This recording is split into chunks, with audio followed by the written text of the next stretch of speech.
Hello, this is a guy who likes fanfiction and is too lazy to read, so here is Ichigo Awakens in audio form. Check the description for the links to the author. Chapter 56, Growing Hate. Squad 14 Main Barracks. I love that kid, he brings me manga. I love that kid, he brings me manga. I love that kid, he brings me manga. Love recited to himself as a calming mantra, trying to avoid being angry with Ichigo for the increase in his workload. The training drills were improving teamwork and cooperation within and among the squads. Everything was going smoothly for a change. Then Orium was kidnapped and Ichigo let loose most of his riotsu over the entirety of Soul Society, creating mass panic throughout the Rukon and Siriti. On top of that civil unrest was the announcement that multiple hollows entered Soul Society and were hiding throughout the mid to lower Rukon districts. Estimations were around 50 in the initial wave and another 100 in a second. Zaraki's squad jumped at the chance for a fight while Anohana's set up multiple emergency clinics with Squad 6 as protection. The oddest thing was that the hollows haven't attacked a single person that they knew of, and seemed to be looking for something, or someone. I love that kid, I'm punching him as hard as I can next time I see him. Captain Love. A member of the Onmitsukido patrol unit appeared. We found 2 large hollows in the north 54 and east 63. I'll get on it immediately. Love said, acting quickly as he looked to his 3 main officers. Amagai, you're with me for the one in the eastern district. Kaibyun, Ganju, take a unit and take care of the one in the northern district. Before they left, Ganju and Love shared a glance, reminding them of their secondary task. You have your mission, dismissed. Kazumioji main house.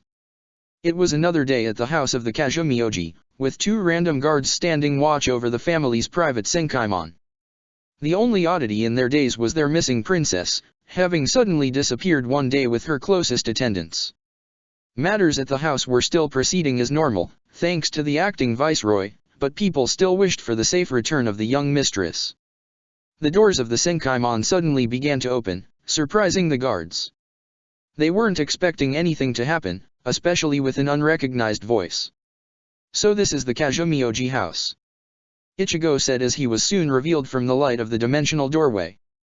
Seems nice. The guards were unsure of how to act in the presence of a lieutenant, but they knew to bow when she appeared. I hope you enjoy your time here, Ichigo. Rurakiyo said happily as she and Orium came out right beside him.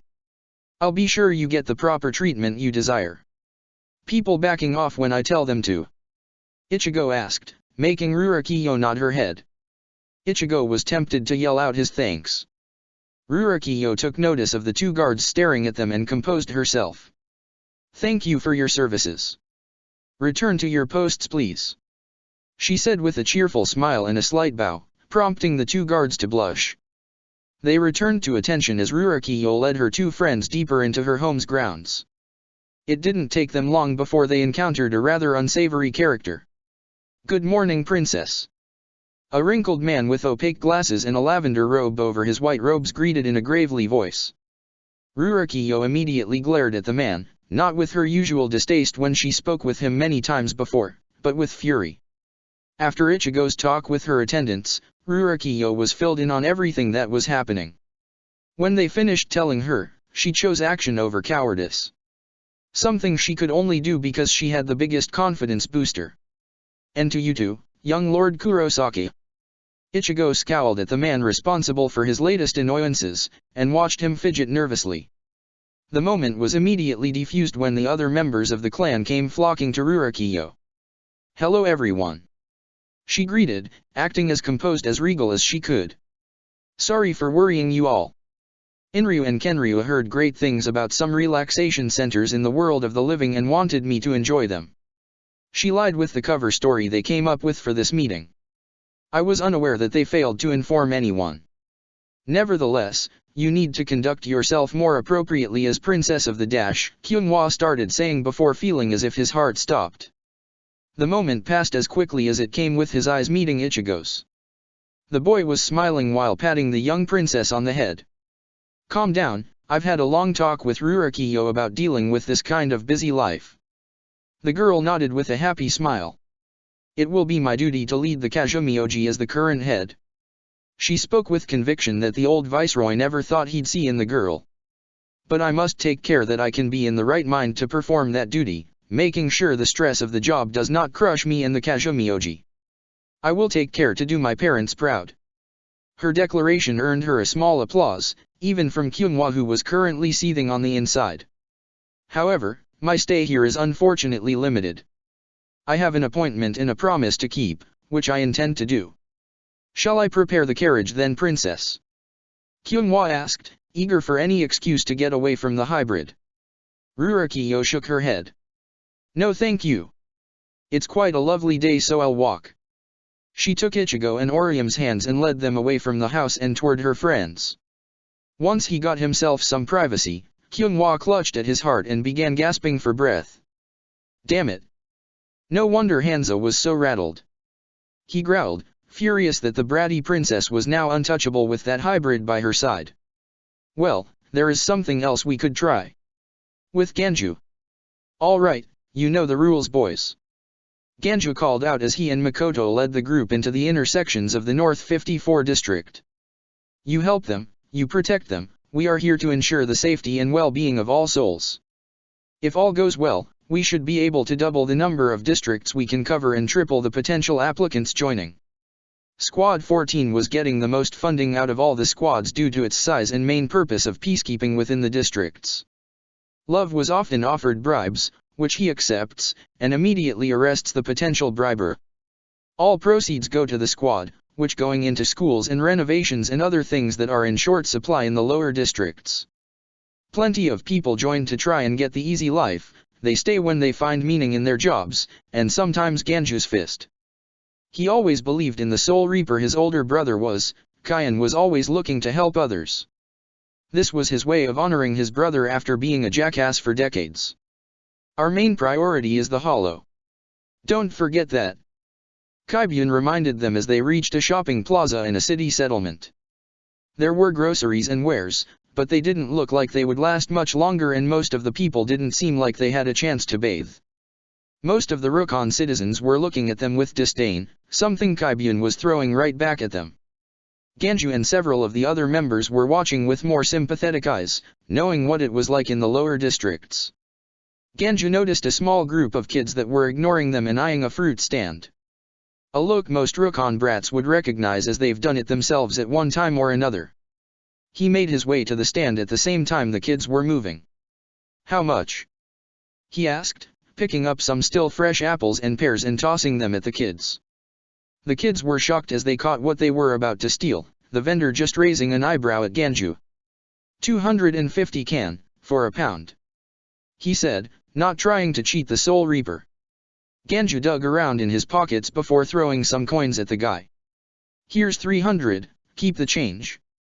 He told the guy before going toward the kids and pulling the oldest looking one along.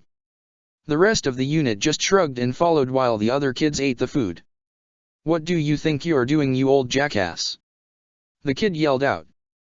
He was barely taller than Ganju's waist, with some freckles, a couple of missing teeth, and brown hair. I'm giving you a job. Ganju said sternly, a little annoyed at being called old. I've met with plenty of street rats and they always have their ears to the ground. He held up a small bag of coins, shaking it some to let the kid know the quantity. Food for your attention, and money for your services. The kid tried to grab the bag before Ganju pulled it out of his reach. What do you want? The kid pouted, clearly upset at having to deal with the Soul Reaper, but a little glad that he's letting them keep some measure of dignity by making it a trade.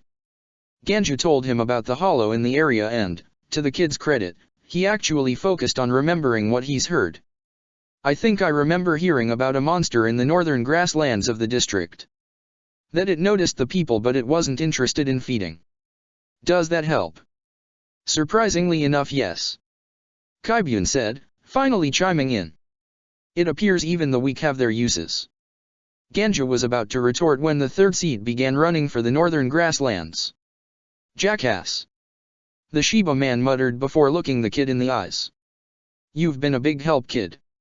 Squad 14 is here to protect the Rukon. Squad 15, with his hind. The captain finished his packed dinner that his wife made as he reviewed his paperwork. one of which was a complaint and demand by Love about Ichigo's little high-pressured stroll through Soul Society after Orium was kidnapped. He wanted 100 manga of differing titles as recompense. Nothing specific, just a lot of manga. Sometimes he wondered why he took this job. He was about to head home when Lisa came in. Captain Ishine, Hiyori picked up several unsanctioned Senkaimon opening. She told the father quickly, prompting Ishine to sigh in irritation. They appear to be more of the Kazumioji assassins as they are heading for the safe house. Those two still haven't recovered from Ichigo's beating. I shall inform Uri and Dash. Don't bother Lisa. The returned captain said lazily, stretching his arms out. I'll take care of this round personally. Masaka said I put on a few so I should get some exercise. The Vizard secretary looked at her commanding officer and adjusted her glasses. No reinforcements. That'd be overkill. Just tell Tsukishima to get ready. Ishine ordered as he got out of his body and flashed to the safe house, beating the assassins by a few seconds. When the first few tried their attack, they were met with a swift kick to the face that sent them flying back. I wonder how many times you're going to attempt this before realizing that it just doesn't work. He said while the lead assassin appeared before him. You've got to be kidding me. Hanza groaned out, readying his Bakuto. First that Quincy, then that girl with the weird powers, that monster, and now this. He felt his assassins mess behind him as he kept the captain's attention. What the hell is this squad? Ishine raised his eyebrow and got into an Iaijutsu stance. Hanza tensed to charge forward, and Ishine drew his blade in that same instant, stopping him dead in his tracks.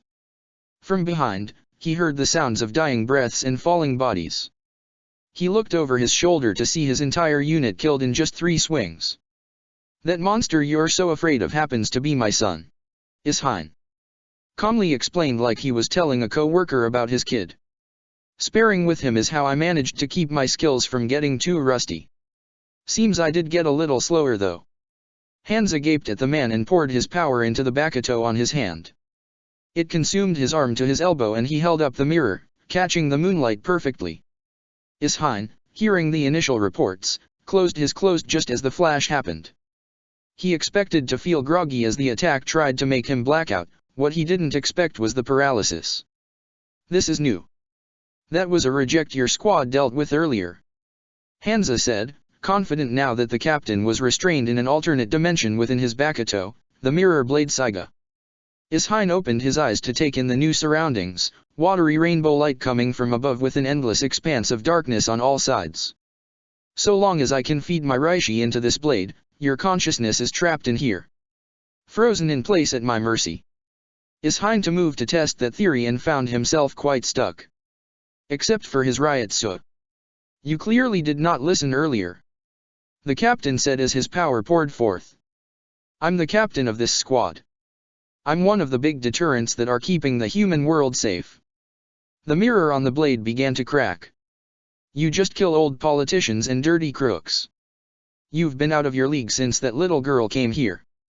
Hanza made his Bakuto crawl further up his arm and most of his torso, trying to keep the captain at bay as he charged with the intent to kill the man. Limit release. Ishine whispered and shattered the mirror.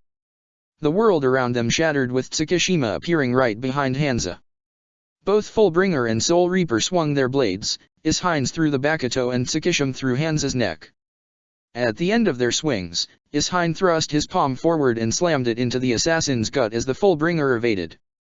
Recognizing a losing battle, Hanza fled, earning a scoff from Ishine. I think I'd prefer more Aaron Carr. They were fun. With Ganju.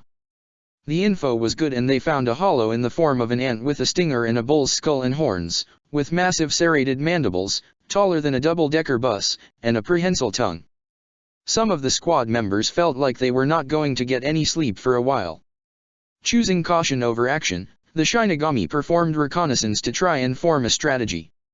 True enough, the hollow kept scanning the area, insect antennae waving about wildly, and it released a strange howl. Not out of hunger or rage, more like a dog calling for its master. Now that is one creepy hollow. Ganju said, trying to think of a plan of how to fight this thing. Its behavior is quite odd for a hollow. Kaibyun said, drawing his blade. Here's the plan, Someone needs to act as bait and distract it while the rest of us attacks the joints. Volunteers. The plan was risky and relied on everyone trusting each other to make sure the bait didn't die. I'll go first. Ganju offered. My fireworks should keep that beast's attention and distract him long enough for you to tie him down. His confidence seemed to bolster the rest of the squads as they got ready for the attack. Third seat Kaibyun, you've got the killing blow. Not waiting for a reply, Ganju charged forward while pulling out a couple of concussive smoke bombs. The hollow noticed him pretty quickly and immediately lashed out with its tongue. Using what speed and agility he could muster, he dodged the beast's appendage to try and get within range only to be caught and pulled towards the hollow's waiting maw. To Ganju's credit, he had enough control over himself to light the fuses on his bombs as he was held to eye level with the monster. Where is he? The hollow demanded, just as Ganju threw the bombs into its face. He didn't even have time to register what the beast said before the explosions blinded it and loosened its grip. Now! Ganju heard Kaibyun say as he fell on his back, slowly pushing himself up. The rest of his unit ran forward and used Kido to create ropes that tied up the oversized ant. Legs and horns were caught in coiling spirit ropes as they pulled the hollow towards them, instinctively making it pull back. Taking a chance, Ganju jumped back before running and drawing a circle on the ground with his hand. The smoke fully dissipated just as he finished. Turn to sand. Seppa. He called out, creating a large pit of sand. The Shiba man ignored the drain of his Reishi as he pulled out his Zanpakuto, a copy of his original blade except for its name. Erode, Ajashika. The blade extended a couple of inches and became grittier. He raised his blade and the sand responded to his will, wrapping around the bullhead, as he stabbed the blade down and pulled the hollow down as well, exposing the neck. The fight didn't last much longer as a triple blade glaive decapitated the beast, killing the hollow. As the body dissolved, the squad began to relax and hear a chorus of cheers as the townsfolk from earlier followed them. Most of the group immediately flocked to Ganju, adults giving thanks and children praising his coolness, but no one noticed the glare that the third seat was giving to the Shiba man. With love. That was a good job by all of you. Love complimented the squad after their reports were finished. More Rukon citizens are beginning to trust in our squad, and at the rate we're going, we'll be right back to regular police work. Most of the squad sighed in relief, though Kaibyun once again shows a masked irritation. The rest of the unit went about their duties, except for Ganju who stuck behind. The fourth seat was about to say something before Love interrupted. Let me guess, your hollow asked where is he, didn't it? Why yeah. Ganju replied, a little surprised that Love was already aware. How did you know? Because mine asked the same thing. The wizard answered as he made note of the occurrence for a report to Yamamoto and Urahara. Something like this definitely warrants an investigation. That's very unsettling. And we still don't know what's going on with this Bakuto mess. Ganju said, just before a box hit him in the face and dropping him to the ground. Acting quickly, Love caught the package that was addressed to him. Looks like Urahara is done with his latest project. He noted while Ganju pulled himself back up. He got a Bakuto sample from a dead assassin and made some sensors for them. He unpacked a bronze pocket watch that had a radar face and activated it. One for me because of Makoto, just to confirm our suspicions, and several for Squad 15. The device pinged and noted what they already figured out, Makoto had a Bakuto. The shocking news was a second Bakuto that was with Amagai. Illustrated Guide to Soul Reapers. Rurakiyo's study time. M. The young noble groaned, sort of regretting her choice to take her role as head of the family more seriously. She forgot how much she hated studying and the boring lessons. AHH. I can't take this anymore. I want to play with Sachi more. I want more of Orium's cooking. That's it. She got up and ran out of her room, coming back seconds later pulling along Ichigo.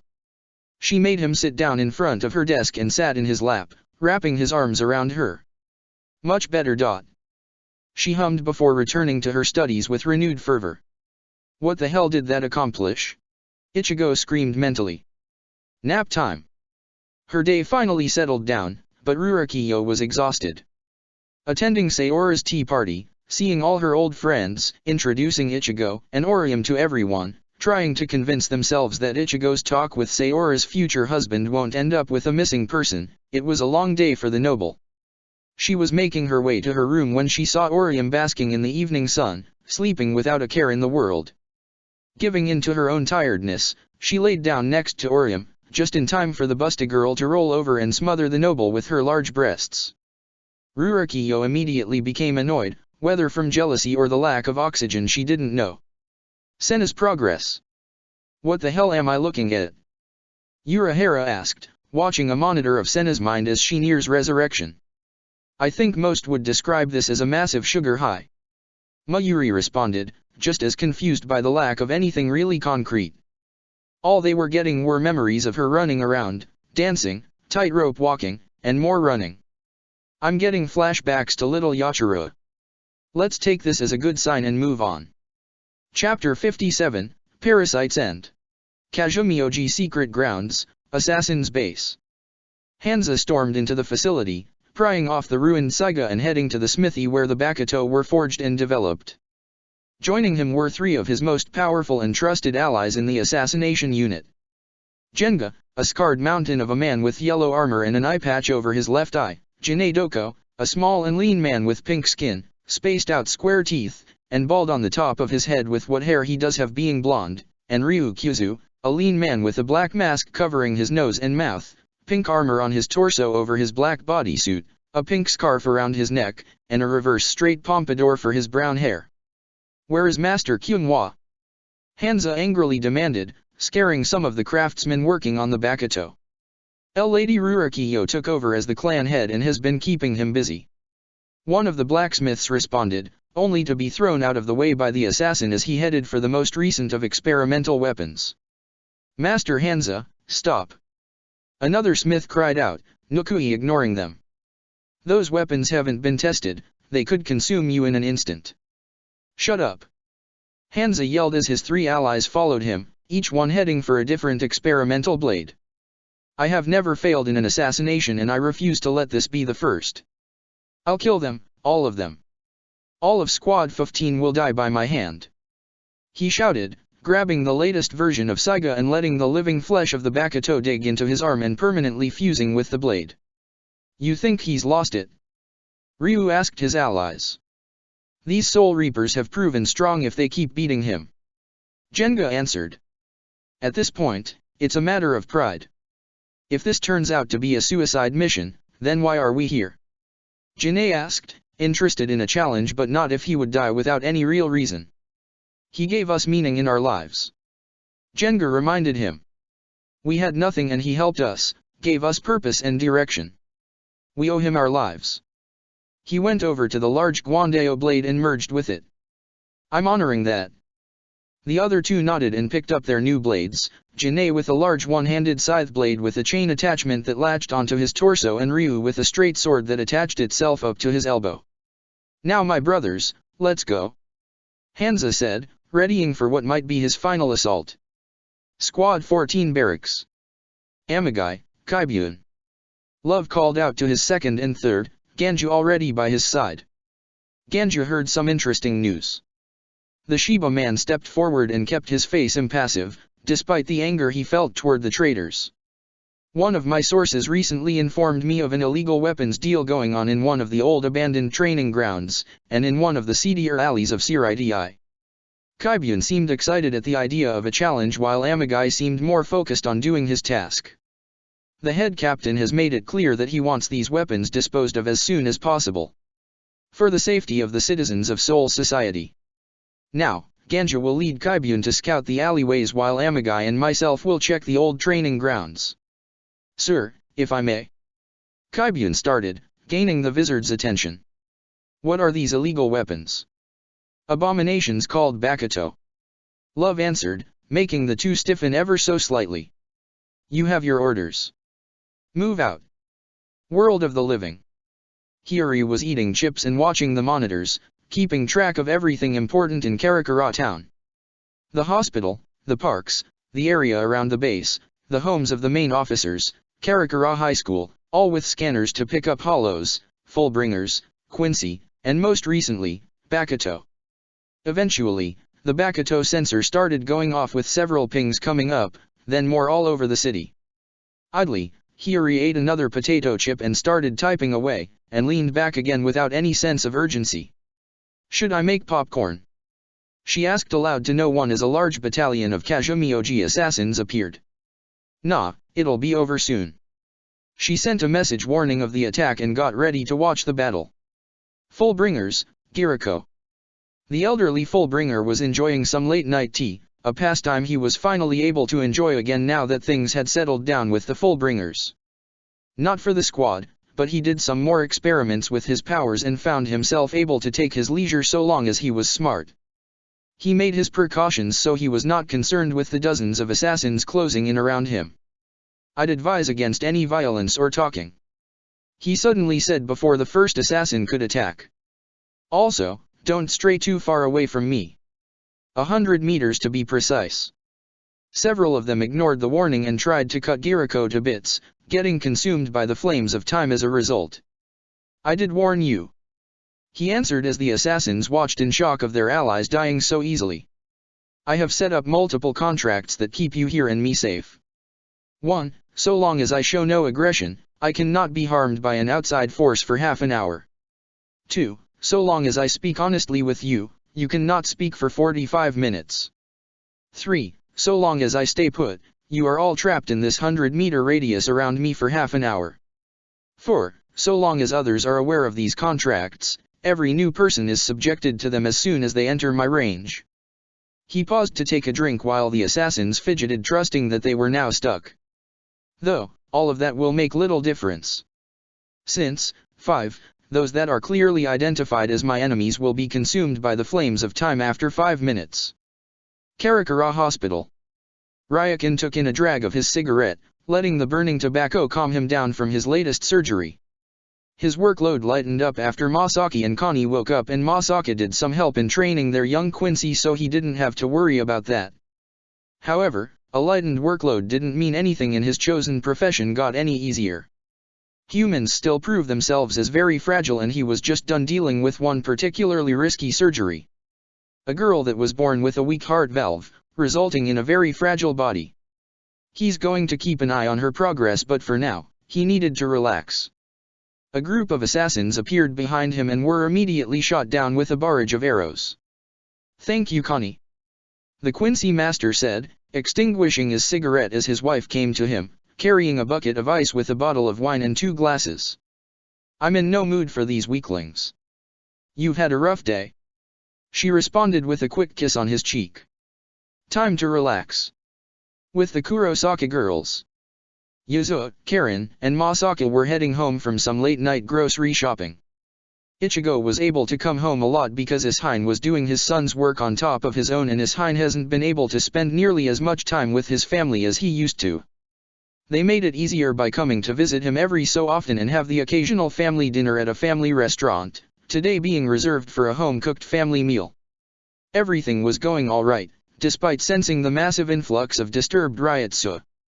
Putting their faith in Ishine's squad, they ignored the issue and went about their day. How about we have udon tonight? Masaka suggested, earning a cheer of approval from her daughters. Want me to help, Mom? Yuzu asked, always ready to help in the kitchen. Masaka beamed at her child. Of course you dash. She stopped when a group of assassins got too close for her liking. She disappeared in a burst of speed, leaving Karen to catch the bag before it fell, and quickly crushed the would-be attackers. Barely 3 seconds after she first moved, she returned to her original position. Of course you can, Yuzu. Karen noticed a small change in her movements that showed she exerted herself. You okay, Mom? She asked, earning a tired sigh from the Quincy. I'm still rusty, it seems, she said, just as the 5 attackers slammed onto the road behind them. Fullbringer, Jackie. The Fullbringer was covered in mud, sludge, and blood as she partook in the fighting. Taking advice from Ichigo and Sato about her over-reliance on speed and power led her to pick up a proper fighting style. She chose capoeira and spent all of her spare time learning the style, doing her damnedest to be able to keep the flow as she increased the speed and power. She swerved and flipped around the attacks of the assassins, all of whom basically replaced their hands with swords as they all wielded Bakuto, and used the force of her spinning and flips to smash her reinforced dirty boots against her opponents. She broke bones and snapped blades, which made her enemies pour their Reishi into their Bakuto and consuming their arms and torsos, as they continued to converge on the Fullbringer. She watched as the flesh of the Bakuto spread on her enemies and got a sense to get out of there. Clean boots. She whispered, all of the gunk and mess on her just falling off. Her ultimate defense, born of the happy memories she had with her boots before they were stained in her family's blood, so long as she focuses on those memories then her boots remain clean and herself, untouchable. Her white raiment Fullbring now shined with a clean brilliance as she walked through the assassins. Those still conscious as they attacked her were more and more consumed by their Bakutos, catching a flame and absorbed by the abominations. Within seconds, she was surrounded by corpses and hostless parasites. This is disgusting," she said, trying to hold her food down. Lisa vs Janae. "Now, let's see," the co-third seat of the squad said, double-checking the statistics of their current situation. She was currently sitting outside of the barracks, stargazing, when the attack came. "The Kazumioji assassins outnumber us by about 1.5 of our current number, many of whom are losing pretty quickly to our soldiers with the Fullbringer assists." She checked off some points on her tablet designed by Hiyori to be the most advanced soul tracker, second only to her computer system. "There are 4 major Bakuto wielders, its captain is Heinz Family Time, Lieutenant Ichigo, and Orium are still in Soul Society, so that leaves Uryu, Sato, and Tatsuki as our usual top fighters. But that's 3. Well, what do I have here?" Janae asked loudly, revealing his presence. "An officer of this squad 15 I presume." He brandished his Bakuto scythe, making the chain rattle to instill fear into his opponent. Except Lisa wasn't paying attention. "Maybe I could get Ichigo to do that thing I've been wanting to try if I actually fought. It has been a while," she was muttering to herself before Janae swung his scythe blade at her. Once it got within range, she deftly lifted her blade and blocked the attack with ease. Pulling his Bakuto back, Lisa gently put her tablet down, taking note of several of her squad members' Reishi signatures getting weaker by the second and some flecks of wetness on her cheek. She wiped her cheek and found blood on her fingers. "Maybe you assassins, with your Bakuto, are actually a concern." She began to unsheath her blade. "How about I crush you here for your mistreatment of my comrades? Don't look down on me, Soul Reaper." The imp-like man cried out before bringing the spine of his Bakuto blade to his mouth and biting off a chunk, chewing quickly and devouring the metal. The second he swallowed, a dark malevolent energy pulsed from his body. Blades erupted from his body, straight swords from his back and curved sickles from his forearms and shins. "Witness my Retsure, and tremble at your impotence." Janae shook with ecstasy with the power coursing through him. Hansa told him that the Bakuto were powerful, and they became so much stronger in recent times, but he didn't expect this. It was intoxicating, he craved it, needed it, but first he needed to defeat the Shinigami before him. Lisa glared at her opponent and immediately had to dodge as he sent a flurry of blades to tear her apart. They were faster than she anticipated as she successfully avoided the blades, but her clothes were torn and she had numerous light scratches. "I think it's time someone showed you real strength." She slammed the hilt of her blade and mouth of her scabbard together. Smash, Haguro Tonbo. She spun her Zanpakuto as it extended and grew into her long pole-arm spade. Before Janae could remark on the massive weapon, Lisa slammed the ball end of her weapon into his gut and angled it so that he'd be sent skyward. He managed to right himself and land on the roof of a tall building, with Lisa calmly walking towards him on the air. "Damn Soul Reaper." Janae cursed and he ate another part of his Bakuto, causing more blades to erupt from his body and turn his skin into metallic scales. He fired another storm of blades at Lisa, prompting her to spin her spear and swing it like a fan. The air pressure deflected all of the blades, making them fly past her harmlessly, and she threw her spear toward the imp of a man. Janae leaped to the side, avoiding the blade, only to encounter Lisa's foot as she kicked him in the face. After tumbling for a few feet, he roared in pain and anger and began eating more and more of his Bakuto. His teeth became shark-like blades, his scales became metal, and every part of his body had a blade.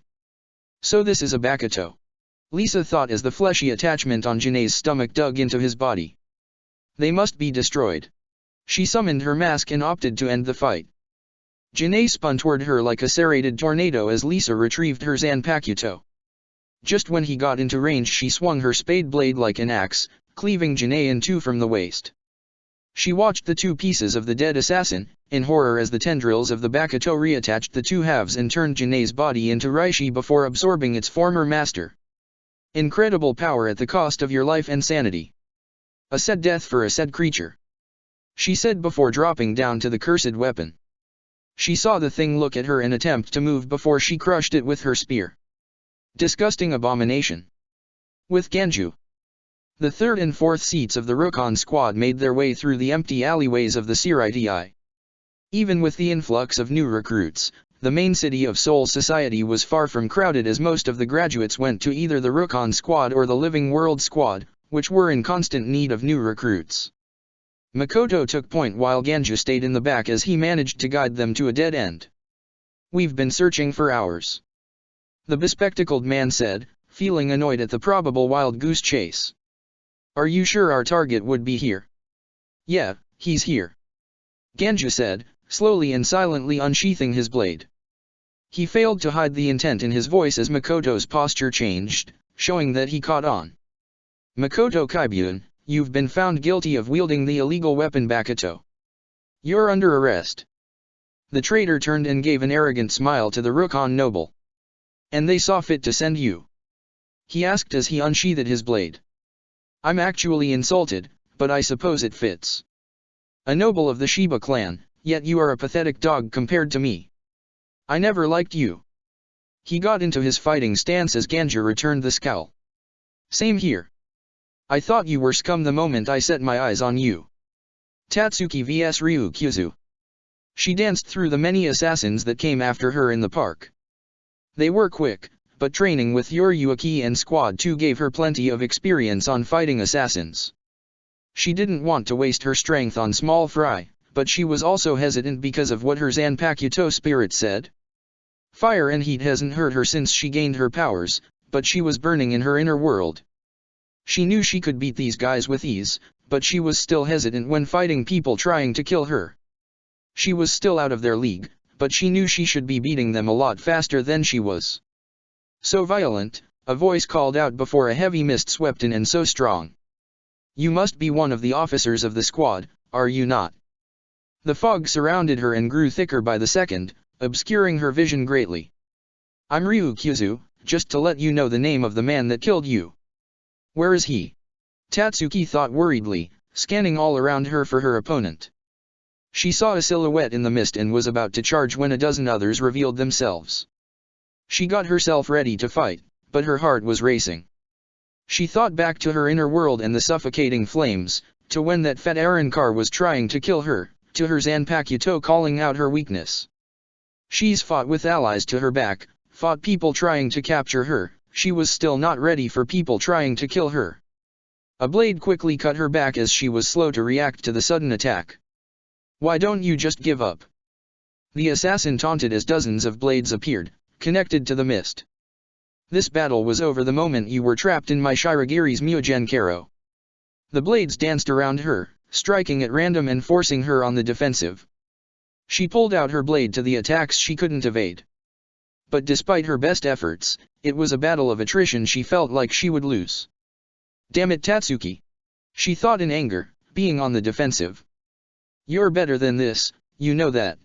She avoided a lethal cut, gaining a nasty gash on her arm. Focus. What would Yuriuki do?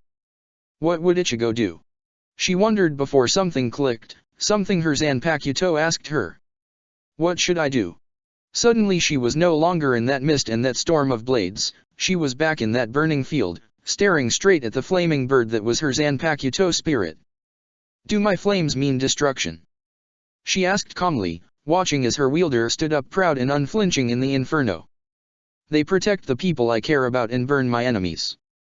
She answered, stern and confident. What are you in your group?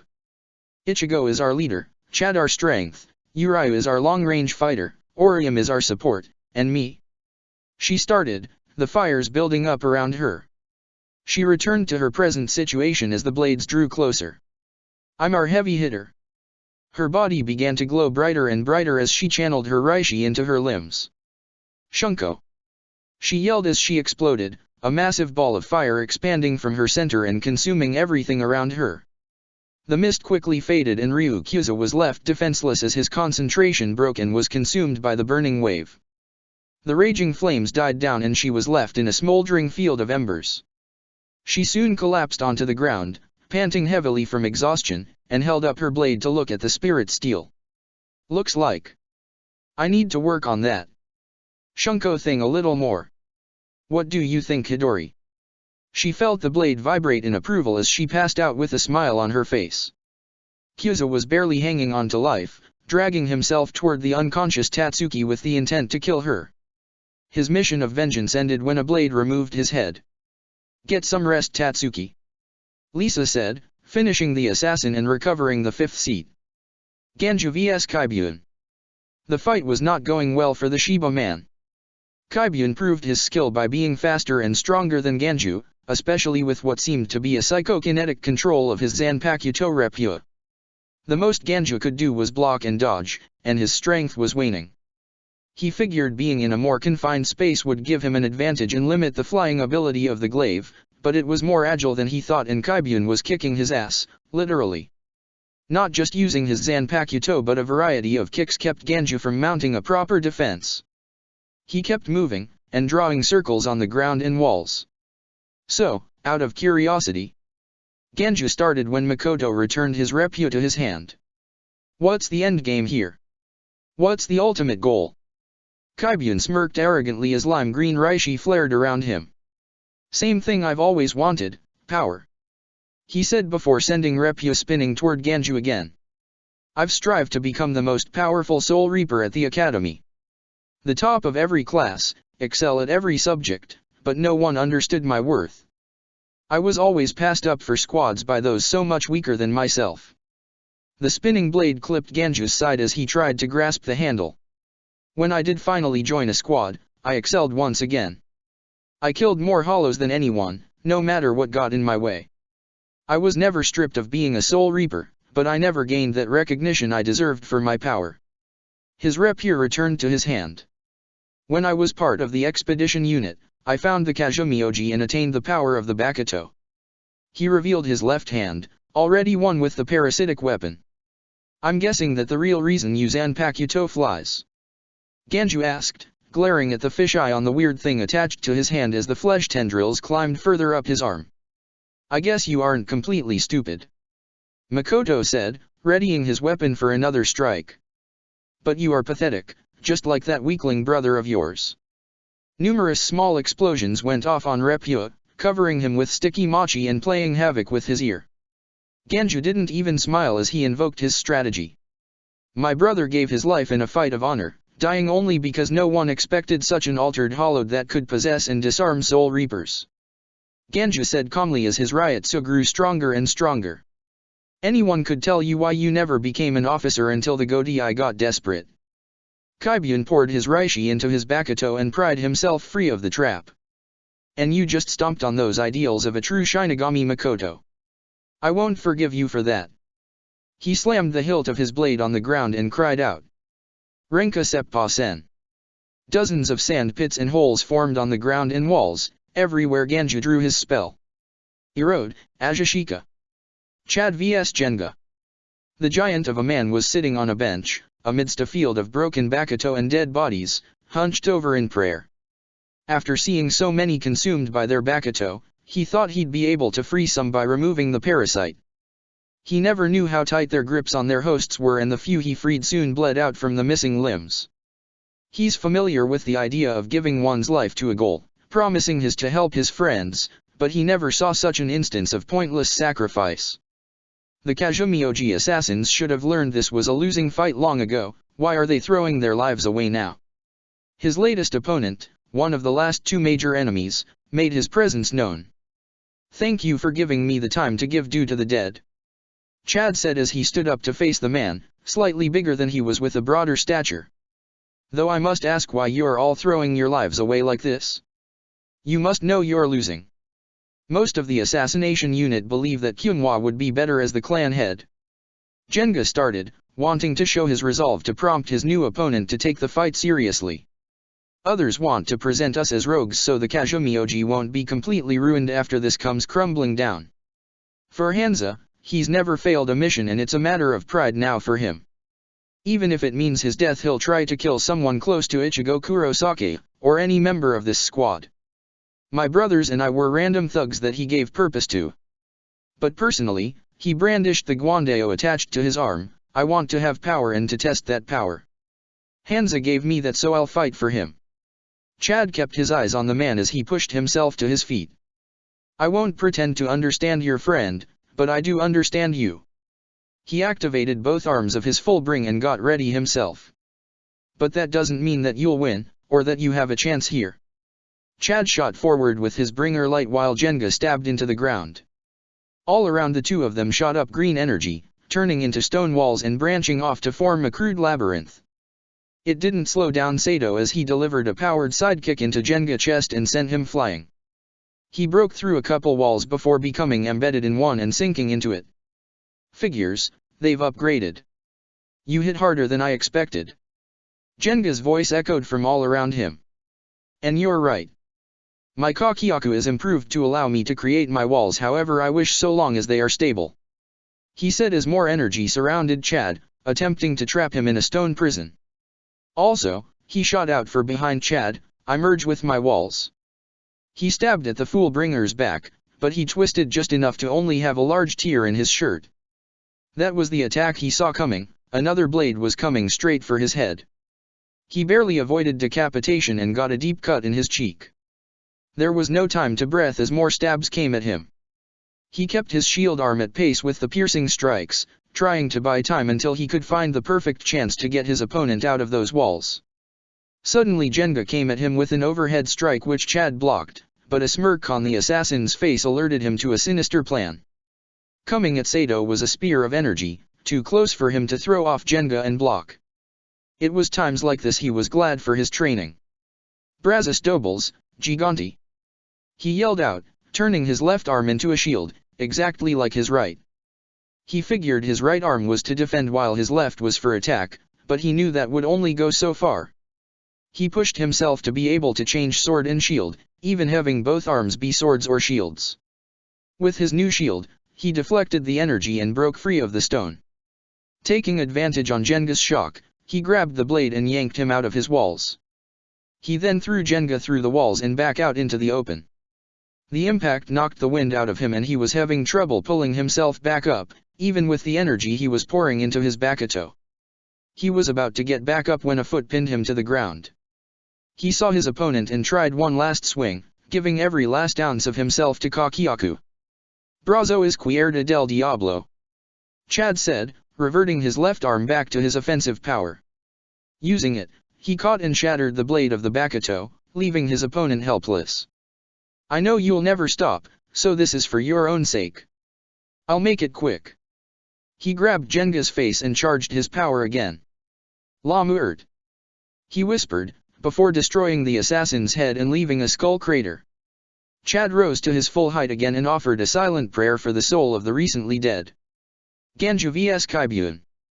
The battleground changed from calm to chaotic, Kaibyun's flying Reppu and Ganju's Ajashika clashing for supremacy.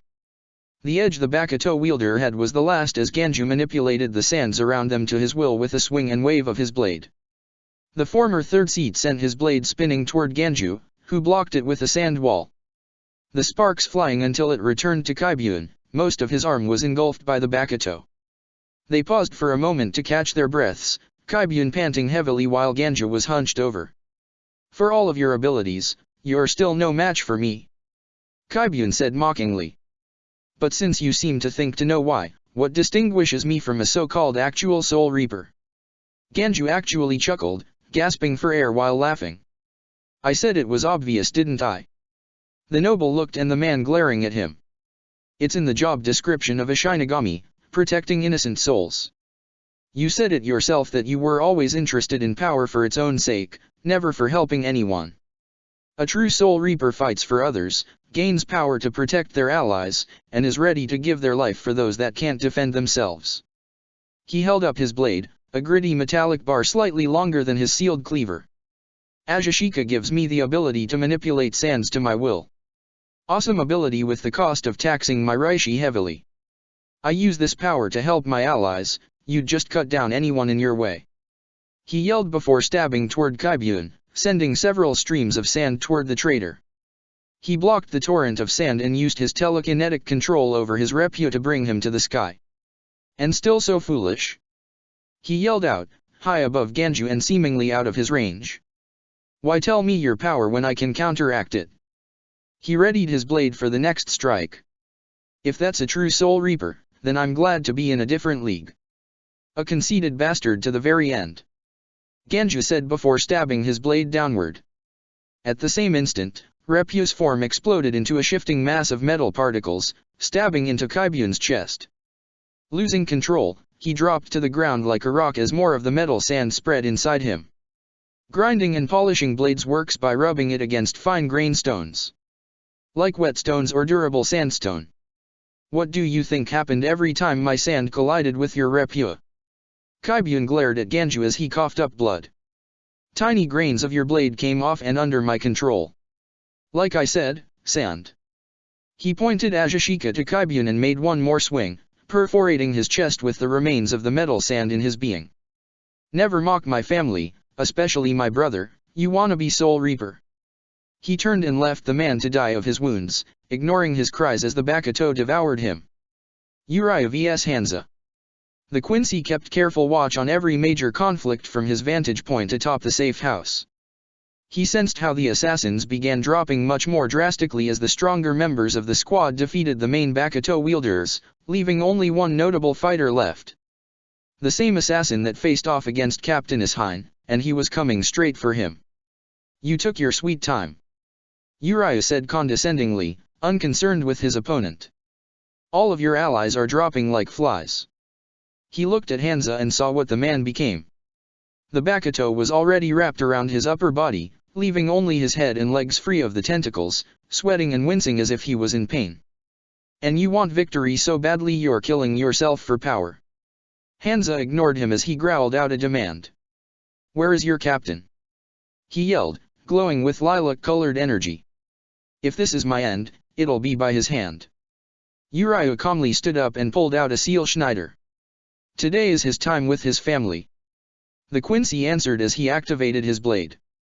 Besides, you disappointed him too much in that last fight when you ran. Without any warning, Hanza attacked Uriah to no avail as the Quincy blocked the attack. And seeing as I'll likely become the next captain of the squad, I should be more than a match for you. He forced Hanza back and started gathering Reishi. Don't mock me. Hanza flashed his paralysis light, but Uriah circled behind him. He swung behind him, creating a wave of energy as he tried to cut the Quincy, at the same time as Uriah cut across his back. He cried out in pain. He felt his Saiga start moving him according to his will. He willingly shattered the mirror on his blade and shot the shards toward Uriah, while unleashing a massive blast of energy from the hole. He was hoping to distract the Quincy while using the ultimate power of Saiga, the nightmare illusion, to crush him with his worst terrors. I believe you're done. He heard from above. He looked up to see his opponent with 5 arrows that he shot around him, each one a silver rod that harnessed Reishi, held in place around him with spirit threads. He was about to move before an arrow destroyed the nucleus of his weapon, making the Bakuto wither away. He tried to move but his legs were dead. He severed my spinal cord with that slash. He thought in terror as energy from each one of the rods bound him in place. I normally wouldn't be opposed to dragging this out, giving you a good fight. Uriah said as he floated in front of Hanza, next to one of his seal Schneiders. But, about 20 of my squad members are in need of major surgery and healing, and I'm only one of 2 qualified for those as the rest are medics of varying skill and our best healer is currently in Soul Society. He took out a Jinto capsule and got ready to pour the liquid Reishi onto the blade. So take this as punishment for inconveniencing me and my father. Springer. He let a drop fall before disappearing. The last of Hanza was consumed in a massive explosion of light. Such a pain. The Quincy groaned as his gear returned to his hand and he pulled out his phone. "This is 3rd Seat Ishida, gather what wounded you can and bring them to Karakura Hospital. We'll take care of the worst cases there." He finished the message to the squad before calling his father. "Dad, we have critically injured Soul Reapers in need of surgery. Love vs Amagai. We're here." Love said. The captain and lieutenant made their way to an old training field, where Love said their lead for the arms dealer was.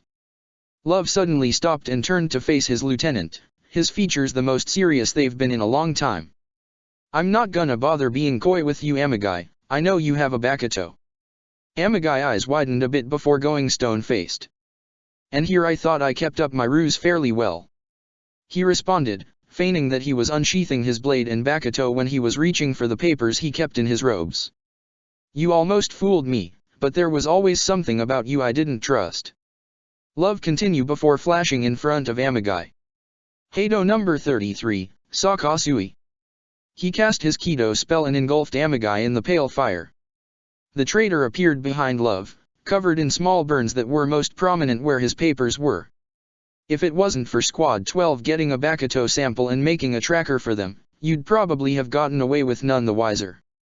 Amagai scoffed as he pulled out his Zanpakuto and his tuning fork Bakuto blade. "Though I gotta ask, why? What's your goal in all this?" "My goal is revenge," Amagai answered, ready to use the nullification power of his Bakuto. "Against Genri Yusai Yamamoto, for Shinetsuki Saragi's death."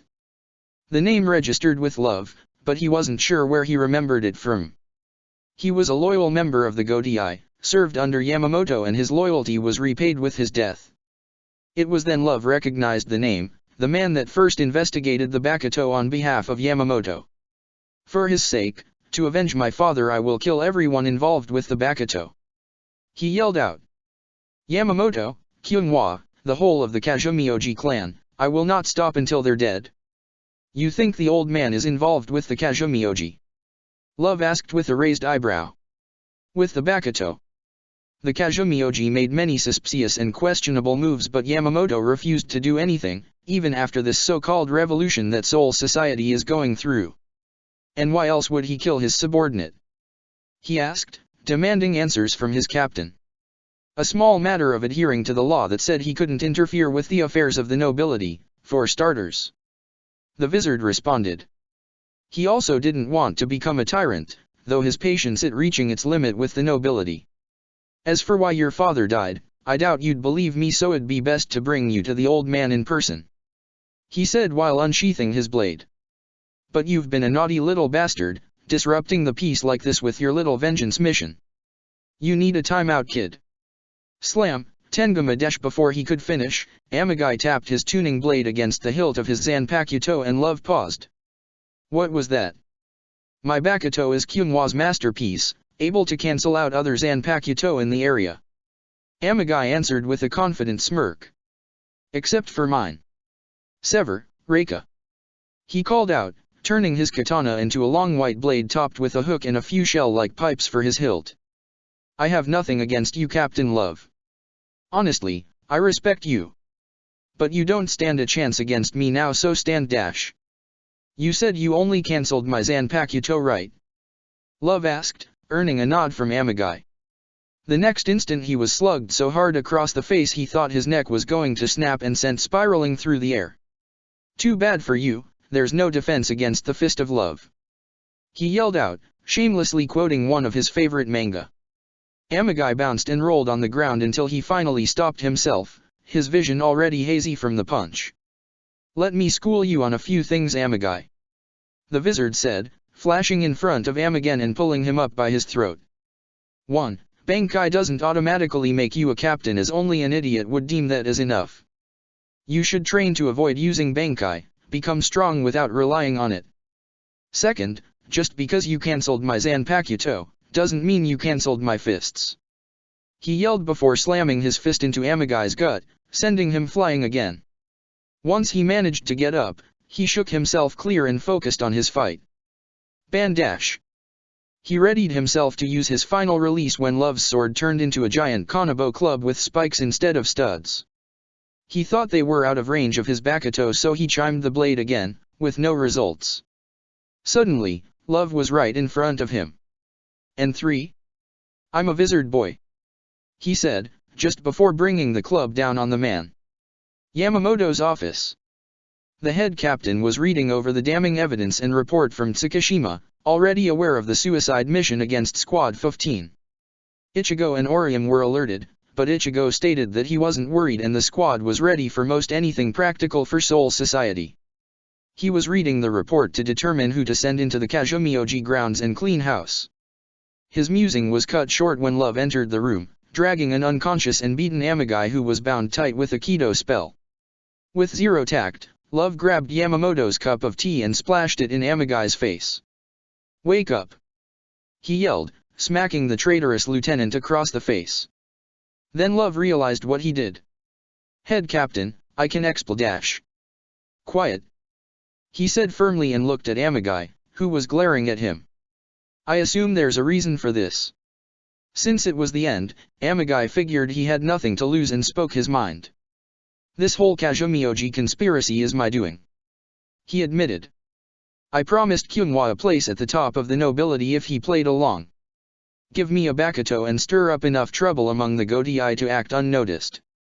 Also I could kill you and the Kazumioji for the creation of the Bakuto and the man you murdered. My father, Shinetsu Kisaragi." He finished with a growl, waiting for a reaction from the man he knew was responsible for his father's death. Yamamoto said nothing as he stood up and went to a pile of files under the list of Kia. He pulled out one folder and tossed it in front of Amagai. "Your knowledge seems to be lacking, boy," he said before freeing Amagai of his restraints. "I admit to killing your father, but you are mistaken if you thought it was out of malicious intent. Should you read that you will know why I killed your father, but it will bring you pain," he warned before sitting back down. Hate coursing through Amagai's veins demand that he try to kill Yamamoto, but he had no weapons and curiosity demand that he look through that file. He took a deep breath and opened the file, proving Yamamoto correct. Chapter 58, Crime and Punishment. Kyunhwa's Hidden Base. Kyunhwa finished the work that Rurakiyo's takeover of the clan gave him.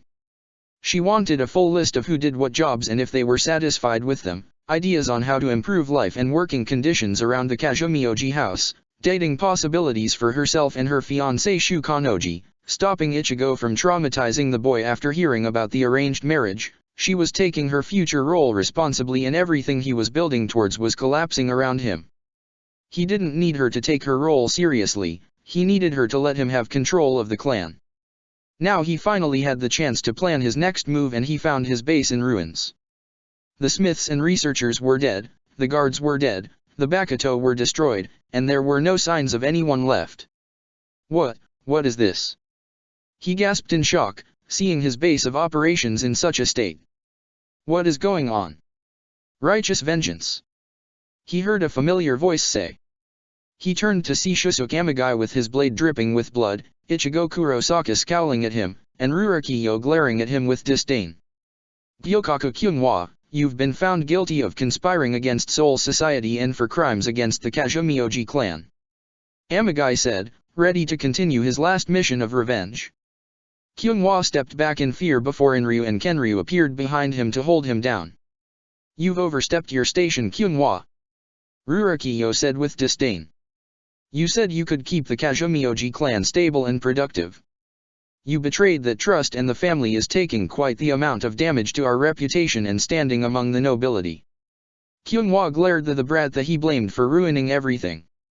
"You selfish little dash," he was about to continue before Inryu came close to breaking Kyunhwa's arm. "I have to go now," Rurakiyo said, turning with Ichigo following in tow.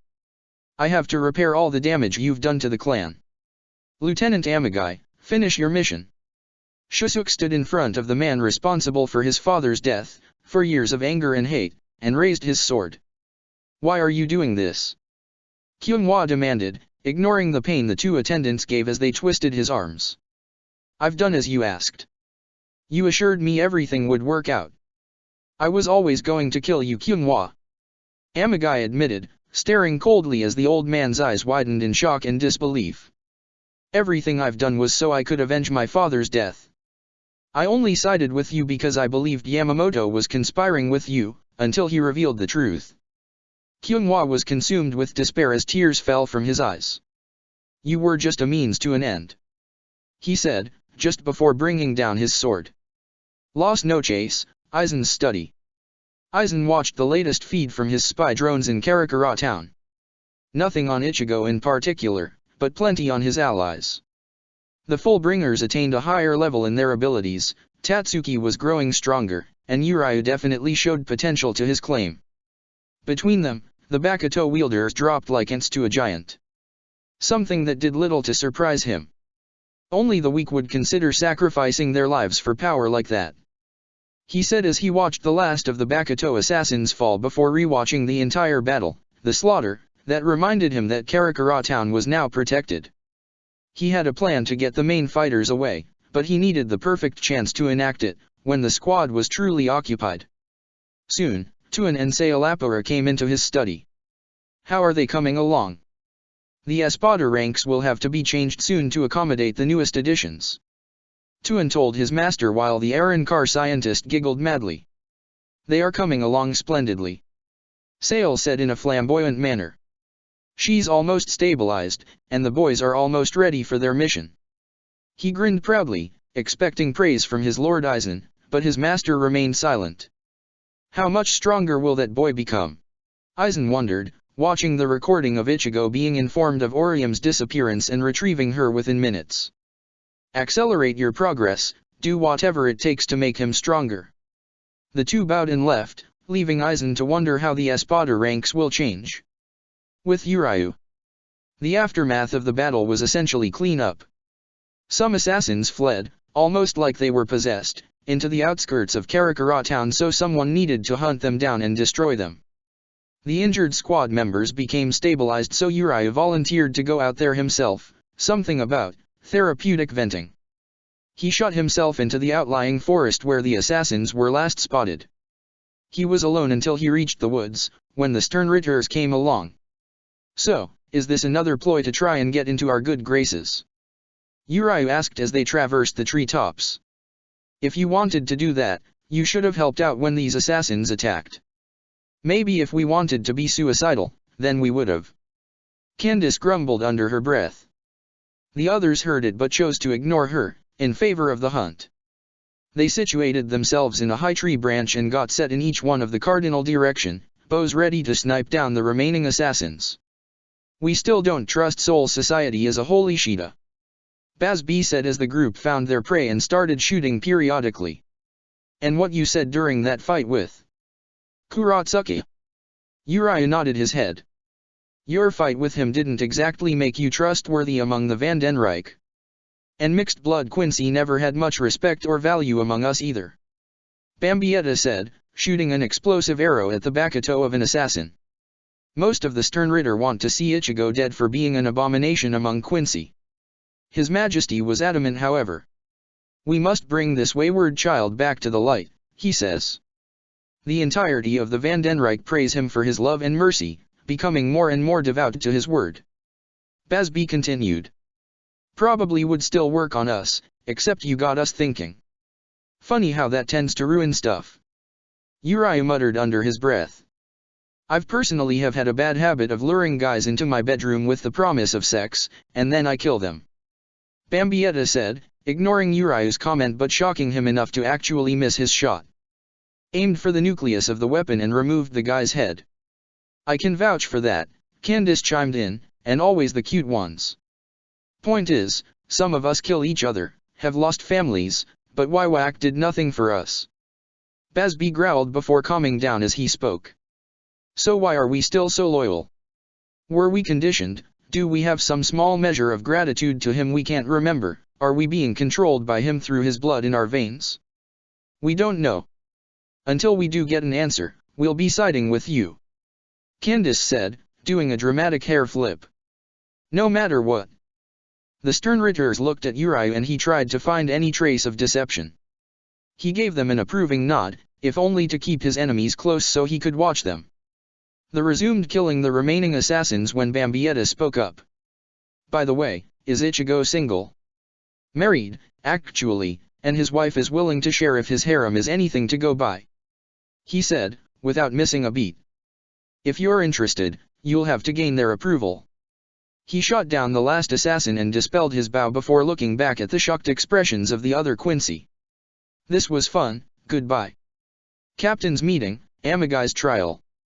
You stand accused, having admitted to this latest conspiracy in Soul Society, of treason, possession, and use of illegal weapons, and threatening the whole of Soul Society by disrupting our war preparations against Aizen and Waiwak. Yamamoto said as he listed off the offenses Amagai committed in the past few days. Amagai was sitting in the Caesar position in the center of the assembly. Your crimes are quite severe, how do you plead?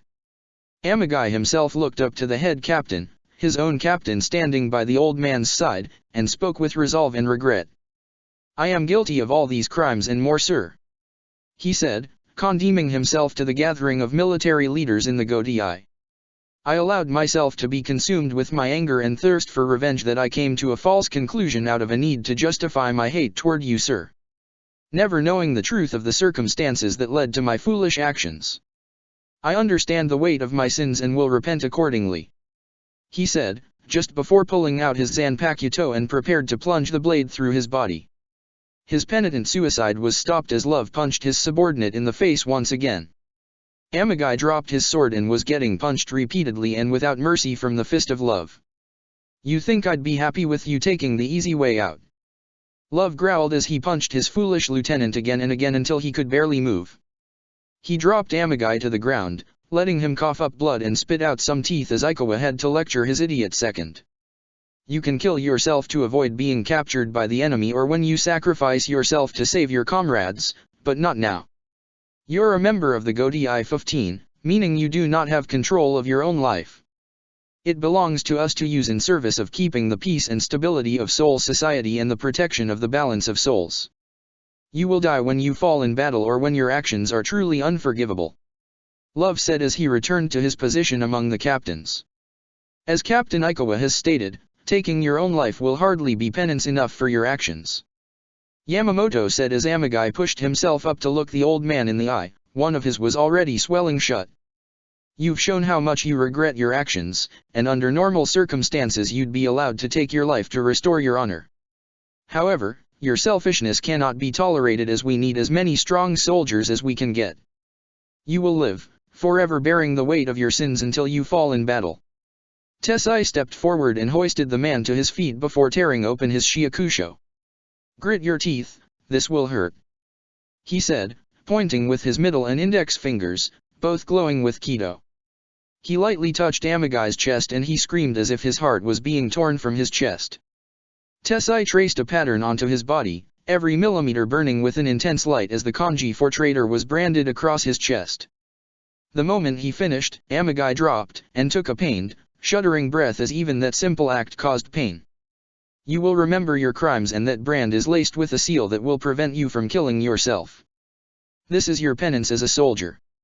Amagai was unresponsive as two guards dragged him away to the Division 4 barracks to recover. The need for soldiers supersedes the need of just punishment. As he was taken away, Urahara stepped forward. I think this was quite the eye-opening experience. The eccentric scientist said, with no jovial tone in his voice. We're investigating the Rukon districts in our own number, but the nobility might be a problem if left to their own devices. There are some that certainly have enough clout to be an issue if they try to rebel. Komamura said, thinking back to some of the stories Tuan told him about his friend. Then we crush it before the situation repeats itself. Yamamoto declared. Captains Kukaki, Swafon, Yukatake, and Kiraka, the four of you are to investigate the nobility for any signs of treason. Sir. The four captains responded as they got their orders. Kukaki Elders meeting.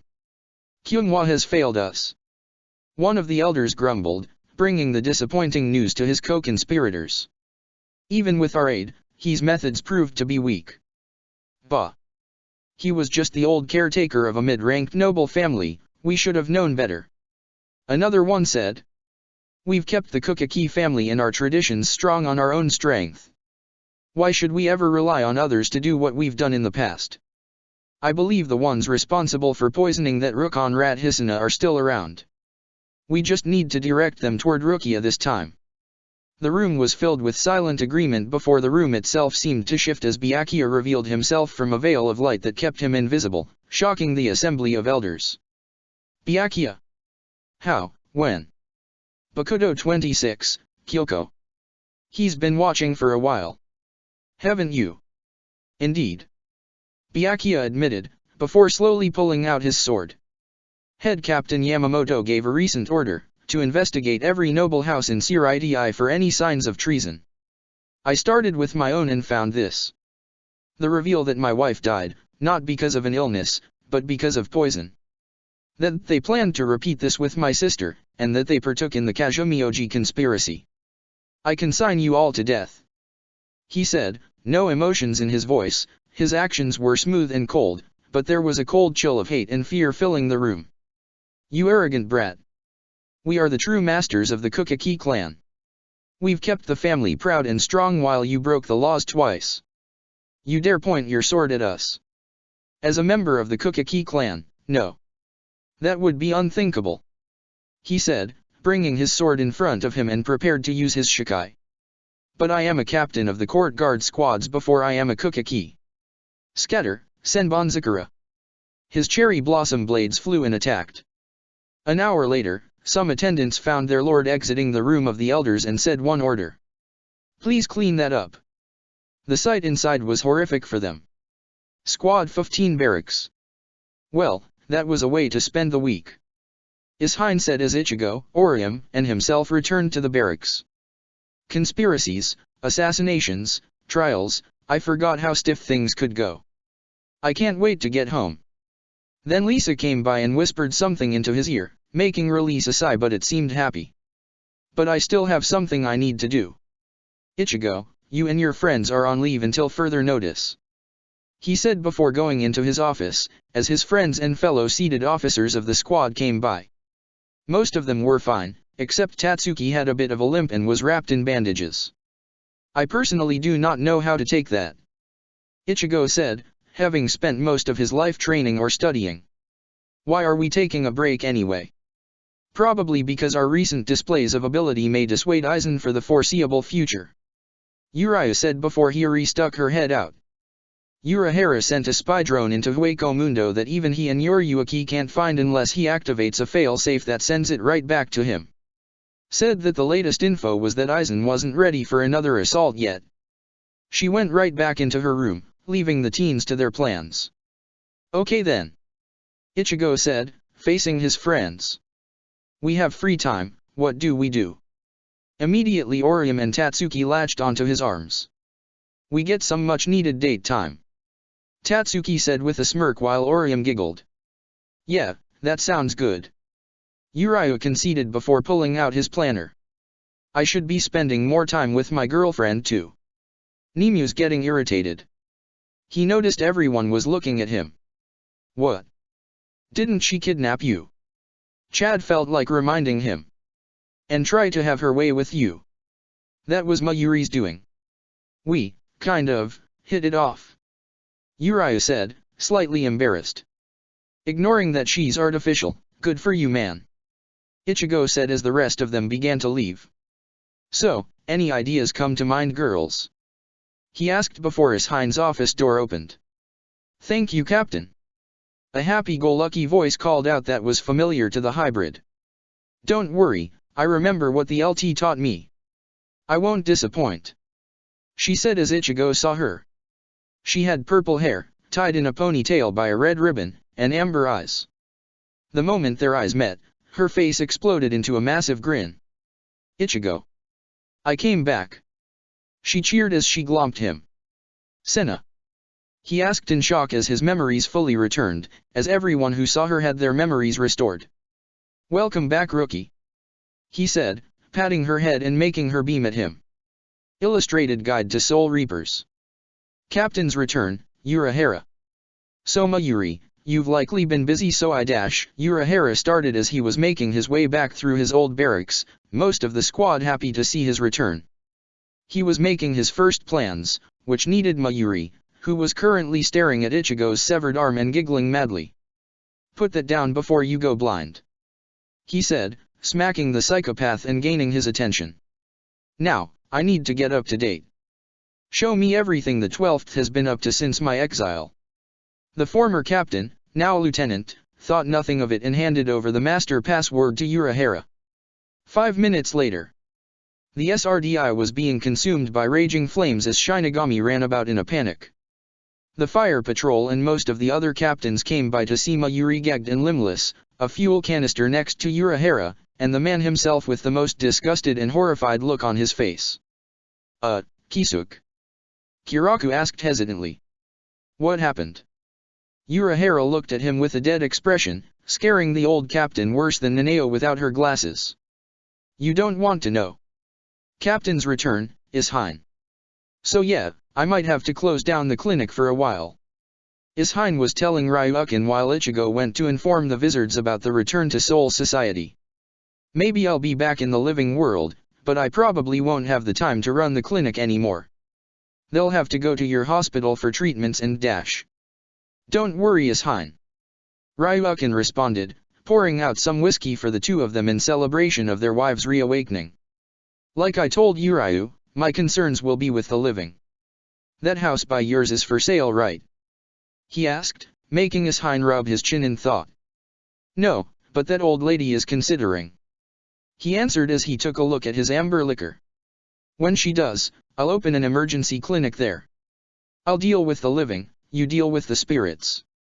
Ryukin said, raising his glass. Ishine smiled and clinked their drinks. Thanks, old friend. Chapter 59, Romances Among the Living. Orium's date, Day 1, late afternoon. What should I wear? Orium thought to herself, standing in front of her mirror in cream white and pink underwear, trying to pick out an outfit to her movie date.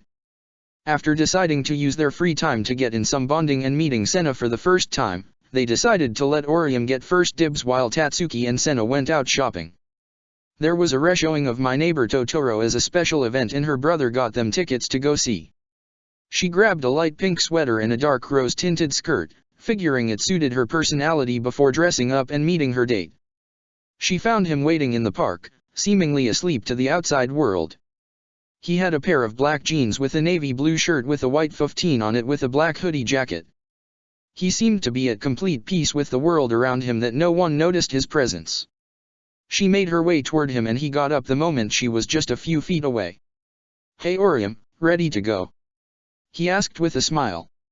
The sight of him actually calm and happy warmed her heart. Ever since she learned the full weight of his mission and goals she has worried for him, but every time she sees that smile she's reminded of his strength. In both power and will. He gently took her hand almost seamlessly and they began their trip to the movies. She thought about the other movies, but she felt this was the most relaxing of the films she had to choose. Plus, it's Hayao Miyazaki, the man can do no wrong. Let's go. She cheered with a smile as they made their way to the theater. The walk was soothing, his presence was much more calming than before. Before, it was strong and intimidating, but now? He made her feel so much safer just by being there. She knew strength from her training and understood the drive of the fighter, having collected the other two elemental spirits out of a desire for power and combat, Terra and Ventus, during her time at Soul Society. Urahara let her use one of their training halls in exchange for studying the exorcist fighting style. But even with how far she got, she knew she was far from matching the man that captured her heart, and that spurred her further. They made it to the movies and got in to watch the anime classic. Heh, almost reminds me of myself and Uriah when we were younger. Ichigo muttered, watching the film as the two sisters were running around screaming. Happier memories before Soken passed away. Orium saw something else, the family she wished they would have together. Herself, Tatsuki, Rukia, Rangiku, and recently Senna, all looking after their kids as they play and laugh together, waiting for their father to return home from his job as the new captain commander. She admits to being annoyed by girls other than Tatsuki being his lovers, but Rangiku gave a new perspective of not love rivals, but new friends. She enjoyed sharing among friends, but now was her time with one of her favorite people. The movie ended and they went for a walk near a lake in the park. That was better than when I first saw it. Orium chuckled as they talked about movie and what they enjoyed. That was something I needed. Ichigo said with a deep sigh. Thanks for this Orium, it was nice. She leaned into his side and he wrapped his arm around her, basking in the fading light of the setting sun. She just sighed in contentment, feeling her stomach and praying for a swift end to the wars and battles ahead, so she could make that wish of a family a reality. Tatsuki's date, Day 2, evening. Ready? Tatsuki asked, dressed in her martial arts gi with Ichigo standing across from her in similar attire. Orium wanted a soft and calm date while Tatsuki preferred to get a lot more physical. Orium fixed up her body and she was aching to see how she stacked up against her old sparring partner. She took to Hakuto like a fish to water and was trained by whom everyone considered as the greatest martial artist in all of Seoul society. I'm ready. Ichigo responded, popping his shoulders with a few last stretches. He was trained by whom everyone accepted as the strongest Soul Reaper. Now it was time to test their skills. Within an instant, they were exchanging punches and kicks. Tatsuki was on the offensive trying to find a crack in Ichigo's defenses as he swiftly blocked every strike. It took her a moment before she noticed something was off. She started using more advanced moves but Ichigo was still using basics. She purposefully got them in a deadlock and demanded an answer. Come on Ichigo. She said with a tomboyish smile. You're training under the oldest captain. What has he been teaching you? She finished, noting that while she was breathing somewhat heavier Ichigo didn't change. Gramps didn't teach me anything. He said honestly, puzzling the martial artist. He says I needed to refine my skills, starting with basic punches, kicks, swings, and stabs. Tatsuki would have complained, but she remembered hearing about Bruce Lee stating that he didn't fear a man that had practiced 10,000 kicks once but he did fear a man who practiced one kick 10,000 times. The thought hadn't occurred to her recently because she still needed to work on controlling her fire powers, something Yoriyuki thought would be aided by having a Zanpakuto. Without saying anything she pulled out a couple of cinder blocks and tossed them at Ichigo. Years of martial arts training allowed her to trace the punches he threw, and she was in awe. Something in her screamed that it was a near-perfect strike that broke the concrete blocks apart, no wasted movements and just enough to prove the point. Well, looks like I should get back to basics myself. She said with a smile, happy to see how strong that crybaby from when they were kids had become. Wanna help me out? She asked with a come-hither tone and trying to make walking with a martial arts gi look sexy. According to Ichigo's subtle growl, she succeeded. The rest of the day was spent trying to perfect her motions, while rubbing against each other as much as possible. Senna's date, Day 3, afternoon. Come on Ichigo. Senna called out while running on ahead into the amusement park, the Disneyland in Tokyo. The other girls in Ichigo's love life decided to let her have a date with him considering she died for his sake, not to mention that she and Orium really got along. She was wearing a yellow long sleeve that clung to her figure along with a dark brown skirt. On her shirt was the spiral of the Shiba clan since Kyokaku adopted her into the clan as well. Ichigo had a black shirt with an emblem of his hollow mask on his chest with camouflage cargo pants. She insisted on an amusement park because she wanted actual memories of her own and it was her first date when they went on that Ferris wheel so long ago. I missed that girl, he thought to himself as he followed her into the park. They rode rides, played games, ate food. Ichigo was absorbed into Senna pace as she frolicked like a child and acted like a caring sister to everyone around her. She clung to his arm as she dragged him around the park, and although he was embarrassed a few times, he was enjoying himself quite a bit. The day wore on until the final hours of sunlight and they ended up in a Ferris wheel yet again. Thanks for putting up with my selfishness Ichigo. She said, leaning against him with a large bag of their game prizes sitting across from them. This is what I wanted to do after coming back to life. Ride another Ferris wheel? Ichigo guessed sarcastically, knowing it wasn't the right answer. You really like high places. She giggled before pulling away and standing up, balancing on Reishi. Yes I do, but mainly, I wanted to relieve my happiest memories that I knew were mine. She started, looking off in the distance all around her. It hurt, learning that the memories I had weren't my own.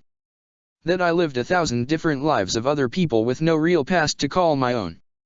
Her tone was somber, sad as she remembered the sense of so many different memories playing in her mind. I was scared that I would fade away, the memories of so many people without my own identity. And when we came to my grave, you lied to me. Ichigo froze in shock as she revealed that she knew her name wasn't there in the end.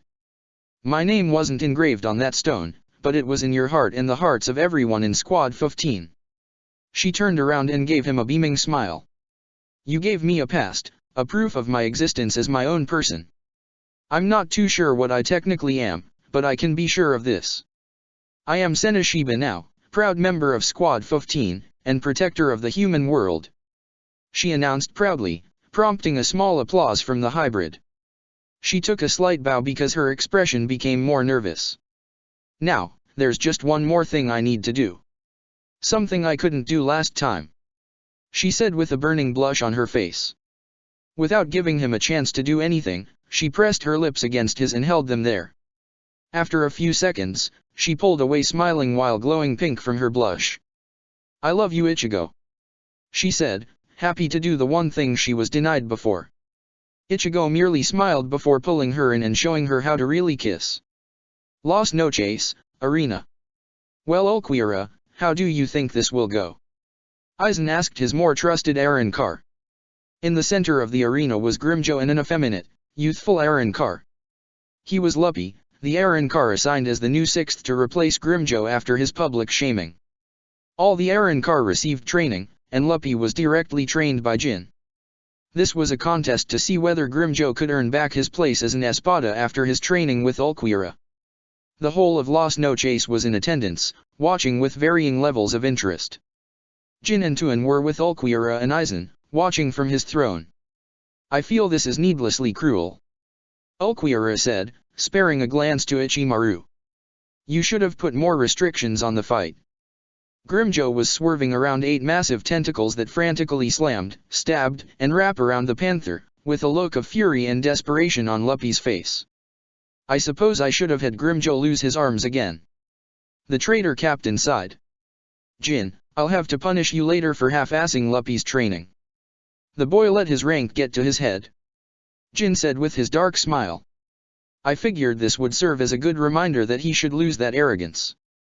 Grimjo moved with a grace that he forgot when he took on a human form, remembering his hollow form, and practically danced through all of Luppy's attempts to strike him. They were on opposite ends of the arena when Luppy charged a zero from each of his tentacles.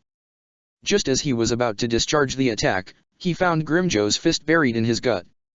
The boy coughed up blood and glared at the panther, hate growing as he stared into those apathetic eyes of the former, and now current, 6th Espada winner, Grimjo.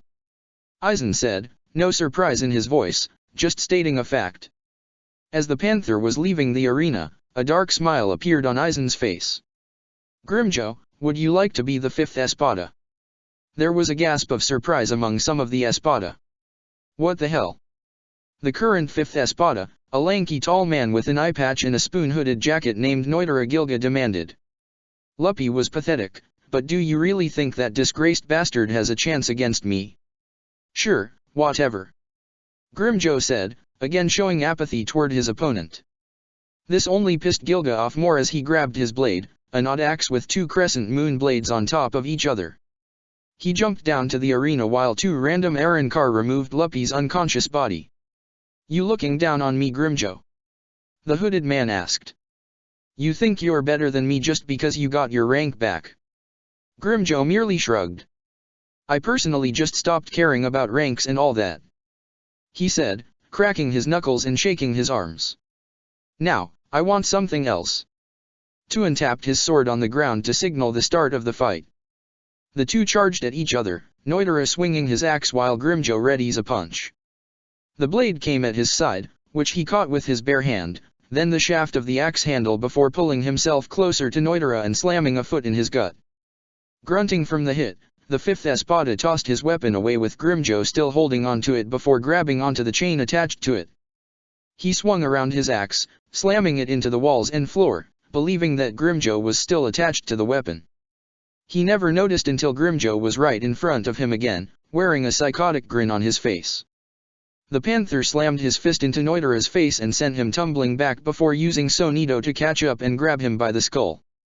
Grimjo slammed Noitura's face repeatedly into the ground before spinning to build up momentum and throwing the fifth espada like a baseball. He slammed into the wall and could only watch as Grimjo closed in on him. His eyes were hungry, his grin was savage, and his prey was right in front of him. The panther unleashed a barrage of punches, pounding Noitura deeper and deeper into the wall, before one last strike that turned that spot into a crater. The dust settled and Noitura fell to the ground. Everything was mute as Grimjo raised his foot to crush the Arrancar's head before turning and walking away. Again. He growled in his mind. Pity from my opponent? From you, Grimjo? That bitch Nilil was higher in rank, but you're beneath me, you bastard. He unleashed his Ryotsu and pulled the chain to bring his blade to him. Pray, Santa Turdash, he prepared to use his resurrection before noticing a blade in his chest, just millimeters from piercing his heart. He followed the blade to see Jin smiling, with Aizen's disapproving look. I declared the match over Noitura. He said calmly, with enough steel to remind everyone why he's their king. Grimjo is now the new fifth espada. You will become the 7th. He said, shocking the former fifth. 7th? I didn't fail so badly that Zamari can surpass me. Noitura protested, glaring at a dark-skinned bald Arrancar and daring him to challenge the beaten man. No, Zamari will become the 8th. Aizen announced, with the Arrancar in question nodding in acceptance. She's grown much stronger, so she will be 6th. Noitura's eyes widened and he growled in fury as Aizen continued. I'm well aware of your history with her. I figure this is a fitting punishment for your misconduct in this fight. Dismissed. The trio of Soul Reapers left the Arrancar to their devices as Jin spoke up. 6th is a rather lucrative position for what is going to be a babysitter captain. The fox said with his usual teasing tone. It's delivering proper justice and punishment for Noitura and Sale's actions against their comrade so long ago. Tuan spoke, giving his opinion on the matter. He wanted to punish the two when they betrayed the former 3 years ago, but Aizen said that it would be for the best. That girl was not a fighter at heart. She was disposable then, now he has a use for her. Intimidation is all well and good, Aizen started as he caught a glimpse of the girl in question, but she has experience with children. Nilil will do nicely once we have them. Candace's date, day 4, afternoon. How did this happen again? Ichigo asked himself, sitting in front of the changing rooms at the Karakura Mall. He was just walking around, minding his own business, when Candace Catnip literally grabbed him by the collar and dragged him to the mall. I'm questioning my loyalty to someone who is supposed to be like a god to me and it may cost my life. I need to go on a shopping bender and you're coming. That's what she said when she dragged him to their current location. He's been waiting for about 10 minutes before the curtain opened. How's this? She asked, standing confidently with a tan jacket and lightning yellow shirt that showed off her midriff and a pair of tight jeans. Ichigo looked it over for a few seconds before nodding in approval, making Candace smile and return to the changing room to try the next outfit. Can I get an explanation for why this is happening? Ichigo asked as she began to change. Why me? Why now? What's going on? Uriah said you guys were developing a slight change of heart. We're interested in staying alive, Kurosaki. She responded, trying to decide between shirts. We've had recordings to watch of your fights in Soul Society before Urahara managed to lock the majority of us in a separate dimension. She came out in a slight punk/military look. Similar to her usual uniform, except much more professional looking.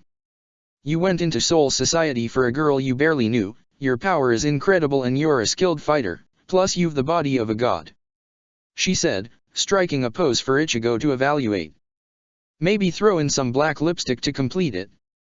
He suggested, making her look in the mirror and consider it. It was more than saving Rukia, though that did play a huge role in me being there, it was about warning Yamamoto about Waiwaka's return. My own Quincy blood hates that guy. That's pretty evident with you and Ishida blatantly declaring your desire to stand against him. She remarked, thinking about the next outfit to try on. To this day, no one really knows how you, your sisters, and Uriah survived the holy selection. Most of us saw it as His Majesty's mercy, but the three of us have our doubts. As for why I'm doing this with you? I think it's obvious that most of the Vandenrijk falls into two categories: sadistic and psychopathic. It wouldn't surprise me if most of the Sternritters actually turn on each other while killing as many Shinigami as we could. I've actually thought about turning on Bambi a few times. Seriously? Why? Ichigo asked, honestly confused. These people were supposed to be family and allies, how screwed up could they possibly be? This one member of our little clique? She's completely insane. Scares everyone. She said, thinking about Sternritter's E with a shudder. And she's obsessed with Bambi. On a cheerier note, we have only so long before the Quincy rise back up for war, so I want to hook up with the best guy available before that. With you, Bambi, and I can at least make it seem like we're trying to follow Iwaka's orders to bring you back to the Quincy. She opened the door to reveal the lime green t-shirt and jeans she started in. Besides, I wouldn't mind being one of your bitches at least. Gotta take care of a warrior's needs, right? She said with a sultry smile, making him go bug-eyed. You saw that? He asked, slightly mortified. All the Femritters saw that. She said, walking by him before leaning to his ear and whispering. Very nice, by the way. She walked away, feeling that impromptu date went rather well, for her. Bambietta's date, day 5, late afternoon. This is certainly fitting, for some reason. Ichigo said to himself as he surveyed the terrain. Bambietta showed up to drag him away, much like Candace did, but after going through this once already he just walked beside her as she decided what they would be doing. They were running around town for hours before he asked if she knew where she was going. His answer came in the form of an embarrassed blush as she exploded at him, never going on an actual date in her life. After getting her to calm down, they went to a place he felt she would appreciate. A paintball course, one that Urahara was involved with. How did he know?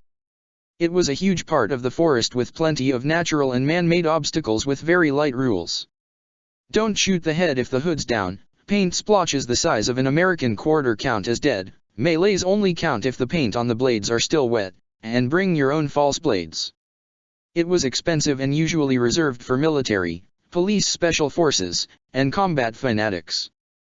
Just like that psychopath to do. Bambietta agreed because she wanted to let off steam in her usual violent manner, but she wasn't allowed to use her shrift in Karakura town. The two dressed up in heavy camouflage with realistic gun models, 2 for each of them, and a dull reishi blade of their usual swords. Some questioned Ichigo's massive cleaver, but chose not to pry further when he proved his association with Urahara. So here he was, with an M16 assault rifle, 9mm pistol, and his blade, against another Quincy elite with a Glock 9 pistol, Vector SMG, and her Deo saber, and many grenades. Now let's see how this goes. He heard from above as a grenade exploded red paint to shower him. He left a speed clone behind with Sonito as he leveled out with Bambietta, 50 feet in the air. He pulled out the assault rifle and fired 10 shots that she managed to avoid before she copied with her SMG. They danced an aerial waltz, moving around at high speeds while exchanging bullets all the while.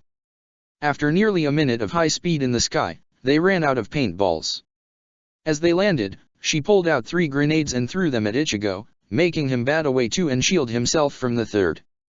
He charged as her and made a slash across her stomach, which she was too slow to dodge. She looked down to the marking, only to find herself clean of paint. Curious, Ichigo looked at his blade.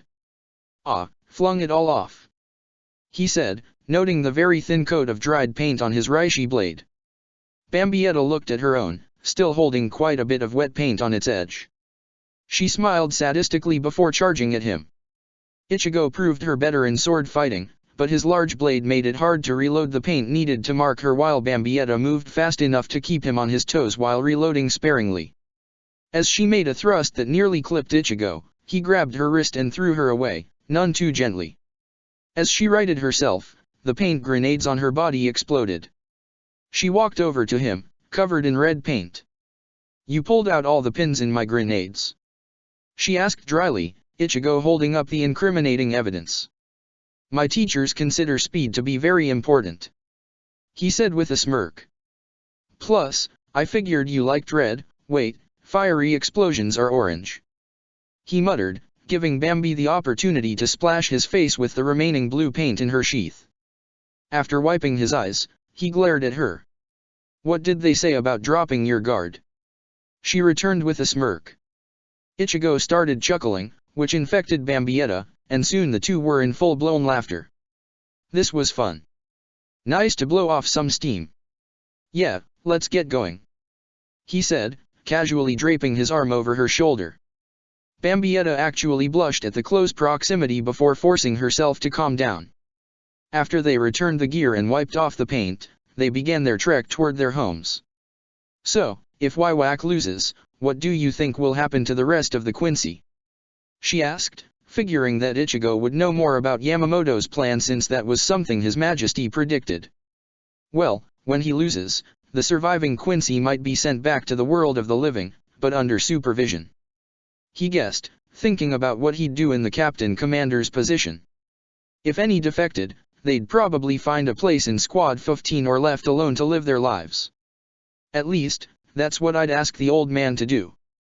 "Ichigo, I'm not a good person," she admitted, stopping in her steps and making the hybrid look at the explode.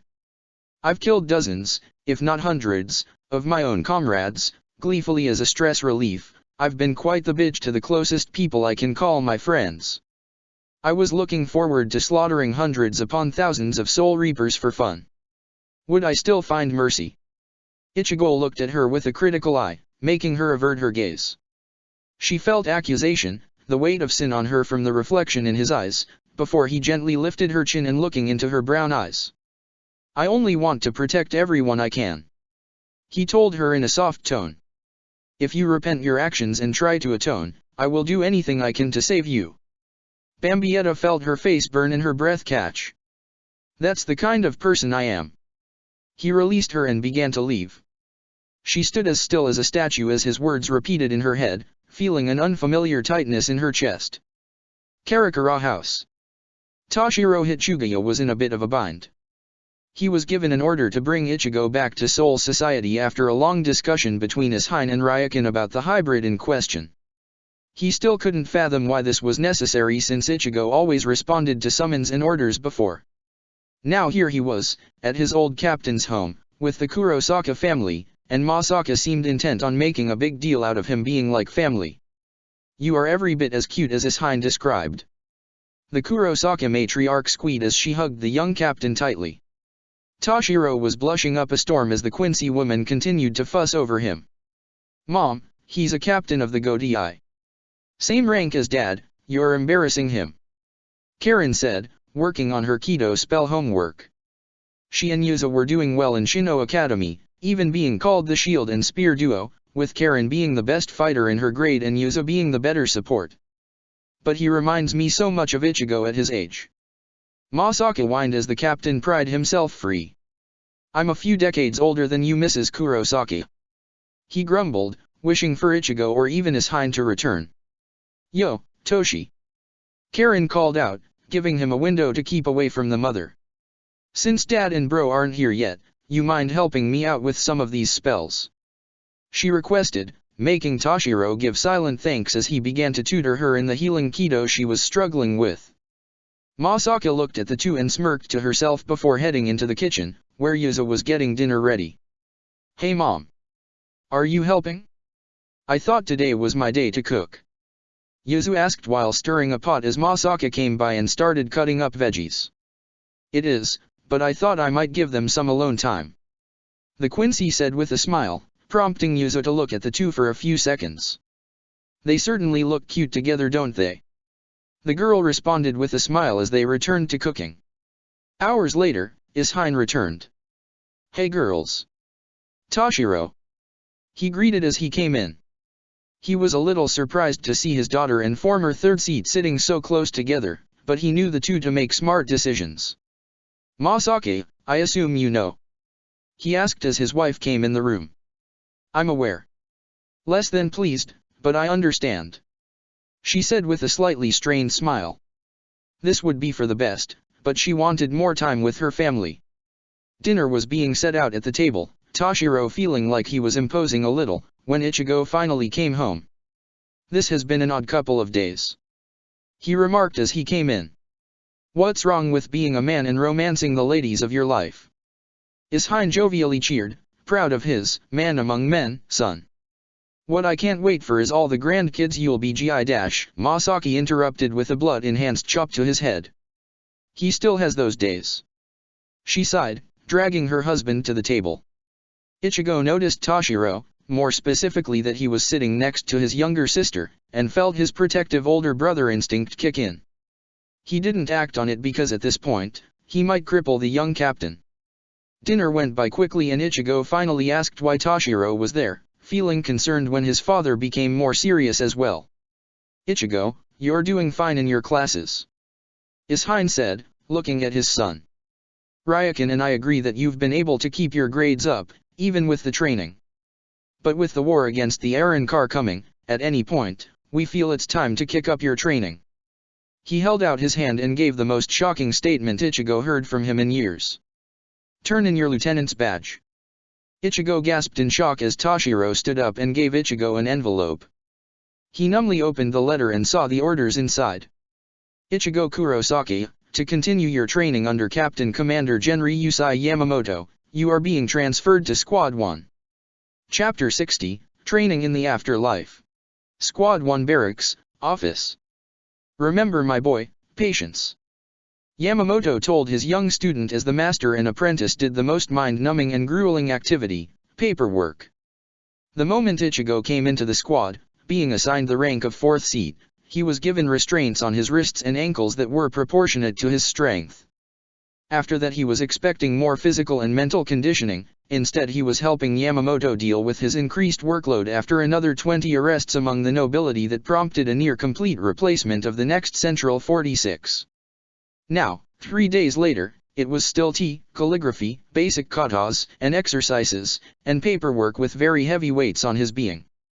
"This is tedious, but I'd still rather do this than face the wars to come." "Understood, sensei." Ichigo responded, struggling against the weights on his arms to finish signing the 200th report that day. "I was just expecting more when you had me come here under your personal supervision." "Oh, there certainly is," the dragon said as he took a comforting drink of his tea. "Your other teachers note that you grow with experience and I agree with that. The other captains have orders to attack you at random," he said as if discussing the weather. It took Ichigo a second to register what the old man said and before he could ask, an ice dragon slammed into his side and out of the office. Like that. With Ichigo. Cold. Cold. Cold. Cold. Was Ichigo's thought process as the ice dragon of Higher and Mera dragged him away from the barracks and into the open. "Heido number 33, Sakasui!" he yelled out, vaporizing the dragon in an instant with superheated flames. The second the flames died out, Ichigo felt something coming from behind. He turned to see Komamura with his large ghostly shikai coming down on him. "Crap!" he thought as he solidified his defense as the blade slammed into him and sent him into the ground below. He still felt the wind knocked out of him as he crashed into the ground. He pushed himself up just as the phantom blade of Tenkan came down again and again until Ichigo caught it, blood pulsing through his veins as he threw the blade off and flashed in front of Komamura. With a roar of strength, he slammed his fist into the large man-beast's stomach and sent him flying. Almost immediately, Swaifon took his place and retaliated against Ichigo. With the weights on his being, he was barely able to block most of the attacks and was soon subject to many rapid strikes on his face and torso before a palm strike to his chest floored him. As he pushed himself up, gasping for breath, he sensed more ice dragons coming while Swaifon prepared to stomp his head in. "Want me to come in?" he heard the warped voice of Zanjitsu ask. He took the brief second to analyze his situation. 3 captains were attacking him at once, 2 were using their shikai, and he was being heavily restrained. "I'm always ready, just say the word," he said, hunger for battle evident in his tone. Ichigo felt like he shouldn't do this, but he also hated to lose. "Get him," he told his spirit, feeling Zanjitsu's smile in his mind. Just as Swaifon's foot was about to smash Ichigo's head in, Zanjitsu manifested and sent her flying with a single kick to her face. Not wasting a second, he turned his attention to the coming dragons and blasted them with a single Zero Blast. Ichigo pushed himself up and stretched out his body. Soul Reaper and Blade shared a glance before pulling out Ichigo's cleaver and Zanjutsu's white katana. Ichigo charged at Toshiro while Zanjutsu continued his attack on Swaifon, both readying a Getsuga swing. Toshiro blocked with a wall of ice while Komamura came to Swaifon's defense with his Shikai. The wolf was pushed back quite a ways from the power of the attack while Swaifon circled around the horned hollow spirit. As she reached Zanjutsu, Seijin recovered and brought his blade down again. Zanjutsu showcased his speed and dexterity by dominating the battle, easily blocking all of Swaifon's attacks and deflecting all of Komamura's swings.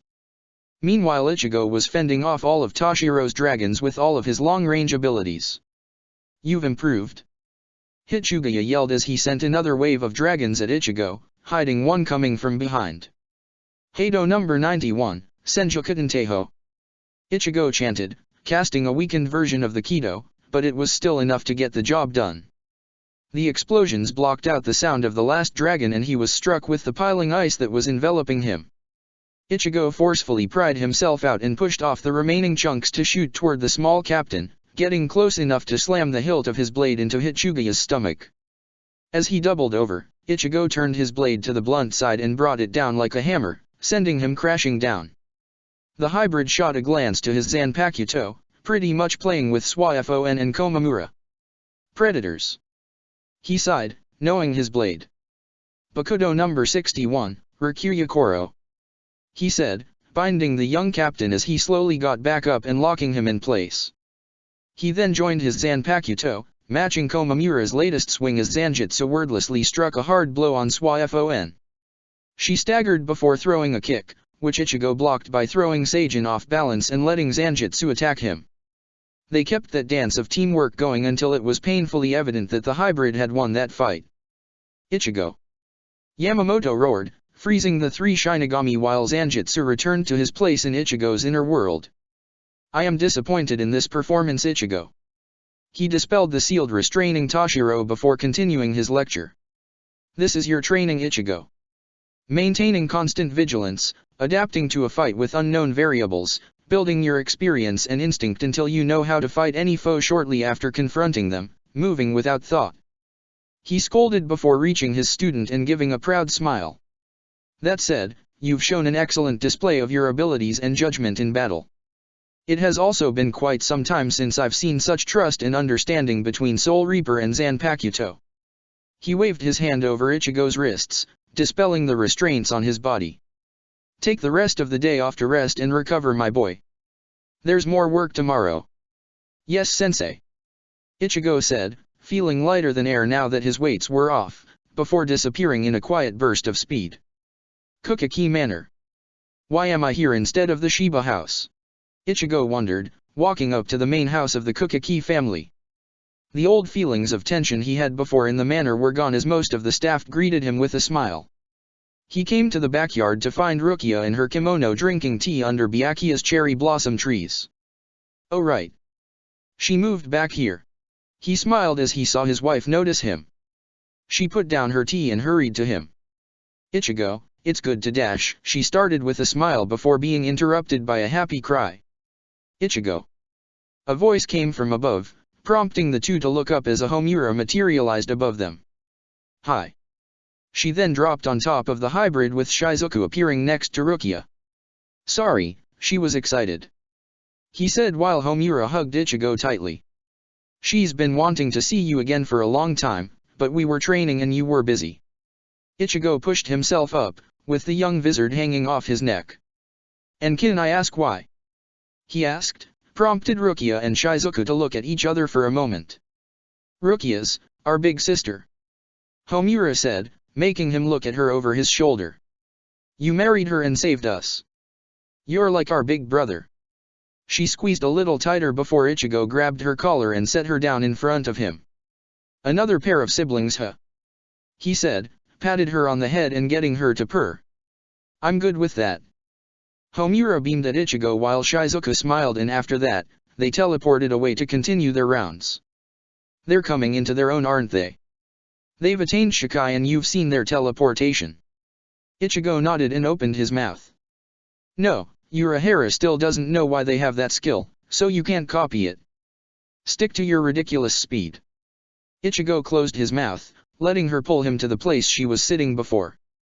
Whether they were born with that ability or it was the result of the hollow parasite is still in the air, as he's trying to determine between two theories on their teleporting. Either they disperse into Reishi and reform, or they use a form of Garganta to open portals between locations instead of dimensions. Still something I'd like to know how to do, he said, laying his head into her lap while she strokes his head. Another useful skill in combat. Ichigo, you've fought Kenpei to a standstill at the strongest anyone has ever seen him. Very few people can match your speed, and everyone agrees you are one of the 10 most powerful in Soul Society. Why do you want more? She asked, already believing her husband was now strong enough to fight pretty much anyone, but Ichigo stared into the sky. I asked old man Yama why he had me study swordsmanship under someone else and continue learning Kido, Hakuda, and Shunpo under Tessai and Yoryuki. He started, watching the distant clouds drift by. He told me that Yachiro was the greatest sword master in Soul Society, Tessai is the best at Kido, and Yoryuki mastered all aspects of their martial arts and is known as the Flash Goddess for a reason. Of their respective skills, they are better than him. He stressed skill because he noted one thing they had over them: power. Just because they were more skilled doesn't mean they could challenge him with that considerable power. Kiraku and Yukatake even admitted that if they had to fight Yamamoto, it'd be stalling him at best. But power alone is not enough, and he wanted me to truly master everything I could as soon as possible. The return of the Quincy is still a secret only captains and few others knew about, everyone else is only aware of Aizen's threat. He never said anything, but Ichigo felt some sense of urgency with his master, that Yamamoto was concerned about something involving the Quincy King. For now, Ichigo had to focus on his training. Rukia bent over to kiss her husband. Whatever may come, you'll be ready for it, she said with a confident smile. You protect, it's in your name after all. Ichigo returned her smile before pulling her in for another, grateful kiss. Next day. Feeling recovered Ichigo, Yamamoto asked his student as Ichigo returned to the head captain's office. He simply nodded and presented his wrists for the weights to be reapplied. Tamashi no Shibari. As Yama cast the spell, monocles of Reishi appeared on Ichigo's wrists and ankles before disappearing from sight, and he almost collapsed under the weight. These are double what you were wearing last time, Ichigo. Now come along, there's work to do. Sensei, Ichigo called to the old man, I know Wiwak is a dangerous opponent, but how far do I have to go until you think I'm ready? Yamamoto turned to face his student. He then lifted his cane and thrust the disguised blade at Ichigo. Ichigo suddenly felt much lighter and also heard something break and collapse. He turned around to see the repentance cell, the last mark of Soul Society's cruelest punishment, turn to rubble. He turned back to his teacher and took a step forward, almost falling over before noticing that his left shoulder was completely gone. I'm not sure you'll ever be ready in time, Ichigo, the dragon said as Ichigo grasped at his missing limb in pain before restoring himself. But until you are capable of matching me when I'm serious, you'll be no match for him. The hybrid pushed himself back up, even as the binds restored themselves. Always strive to improve, Ichigo, never believe enough is enough. Yamamoto continued walking into his office as Ichigo soon followed. The second he reached the steps, he felt a blade tear through his chest and out his side. When he realized that it was an illusion from killing intent, he used his Sonido to get up the stairs, just as Kenpei brought his blade down on Ichigo's previous position and threw his copy. Are you kidding me? Ichigo growled, pulling out his blade to prepare for his stronger opponent, when he saw something that chilled him to the bone. Anohana was coming to join, as Yachiro. I would have been there yesterday, but we were deciding who'd do the fighting, Kenpei said as his predecessor reached his side. We decided to see if you could handle us both. All part of your training, you know. He sported a malicious grin, one that Anohana had as well. Enough. Yamamoto yelled out. No good can come from this. He yelled out before undoing Ichigo's spirit binds. Now get away from the Siriti. A battle with all three of you would be catastrophic, he said before going into his office, leaving Ichigo alone with the two Kenpeikas. He looked at the two, who sported sadistic grins, before running as fast as he could with all his speed. The two bloodthirsty warriors simply stared at the spot the hybrid was formerly standing in, tracing his movements to the edges of the Rukon districts. I knew it should have just been one of us. Zaraki sighed, Anohana picking up on the hybrid's trail. Squad 12, SRDI. This is really unsettling. Kisuk thought to himself as he and his observation team scanned the data. Multiple Garganta were opened that appeared at random and Shinigami ended up missing. He felt it was familiar but he couldn't remember where. What is this? He wondered when Akon came running to him. Captain, take a look at these. The horned man said, handing Urahara a clipboard with some scanning data. He flipped through the pages, scanning each one with a meticulous eye until he reached the end. Hollow Reishi, that's obvious, but what is that other part? It looked like it was Soul Reaper Reishi, but it was incomplete. This was an anomaly. The last time that happened everyone lost their memories, and before that was the Dark One's incident. They did not need something like that happening now, not with the Hogyaka reacting through its seals. Get me Jinjo, Tsukishima, Ririka, and Giriko. I won't be joining them later. He said, needing to revise his schedule for this latest development. Maybe it had something to do with why Benihime seemed so distracted. Beyond the Rukon borders. Damn, he went far. Zaraki noted as he and Anohana followed his Reishi through the massive forest. Nothing was touched beyond the Rukon because it was determined that the 320 districts were enough to house and maintain the balance of souls, leaving behind untamed wilderness and uncharted lands. She thought he'd be trying to hide at first, still a child in her eyes, but now he was lit up like a beacon. They soon found him, sitting in meditation as the two closed in on him. Zaraki boldly strode forward to his only rival while Anohana felt more cautious, seeing his lips moving. Come on Ichigo. I thought you promised to always fight me. The two saw Ichigo shake his head and she heard what he was whispering to himself. Limit of the Thousand's hands, respectful hands, unable to touch the darkness. Shooting hands unable to reflect the blue sky. Seeping crest of turbidity. Arrogant vessel of lunacy. Boil forth and deny. The road that basks in light, the wind that ignited the embers, time that gathers when both are together, there is no need to be hesitant, obey my orders. Grow numb and flicker. Disrupt sleep. Crawling queen of iron. Eternally self-destructing doll of mud. Light bullets, 8 bodies, 9 items, Book of Heaven, diseased treasure, great wheel, grey fortress tower. Unite. Repulse. Fill with soil and know your own powerlessness. Aim far away, scatter brightly and cleanly when fired. Yachiro's eyes widened as she jumped away from Zaraki, just as he became enveloped in a massive black box. Heido number 90, Kuro Hitsuji. Ichigo finished, having Zaraki get crushed and lacerated by the spells. A double incantation of high-level Heido spells. He's been practicing. Anohana thought in approval as she kept her eye on Ichigo, waiting for the next spell, when she heard him from behind her. Heido number 91, Senju Kautenteho. He finished, holding the Kido to his bow as he unleashed a barrage of arrows mixed with the spell. She was so impressed with his progress she forgot to dodge and erected a Danku barrier, which deflected about half of the attack from hitting her. The rest enveloped her in the explosion as Zaraki unleashed his Ryotsu to escape the black coffin, both being injured and all too excited to continue the fight. Conditions met, second limit release.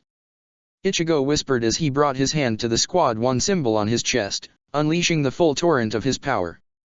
Anohana's eyes widened and her predatory smile grew more savage, matching her husband's as they faced the hybrid. Almost there Ichigo. The first Kenpeka thought as the two charged at the hybrid. Just a little more and you've matched Yamamoto's power. Not his prime, but age has done little to slow him down. She got in front of Ichigo and swung her blade, making him duck and jump back, only to find Kenpeka's axe coming down to him. Ichigo clapped onto the sides of the axe blade and was cratered into the earth.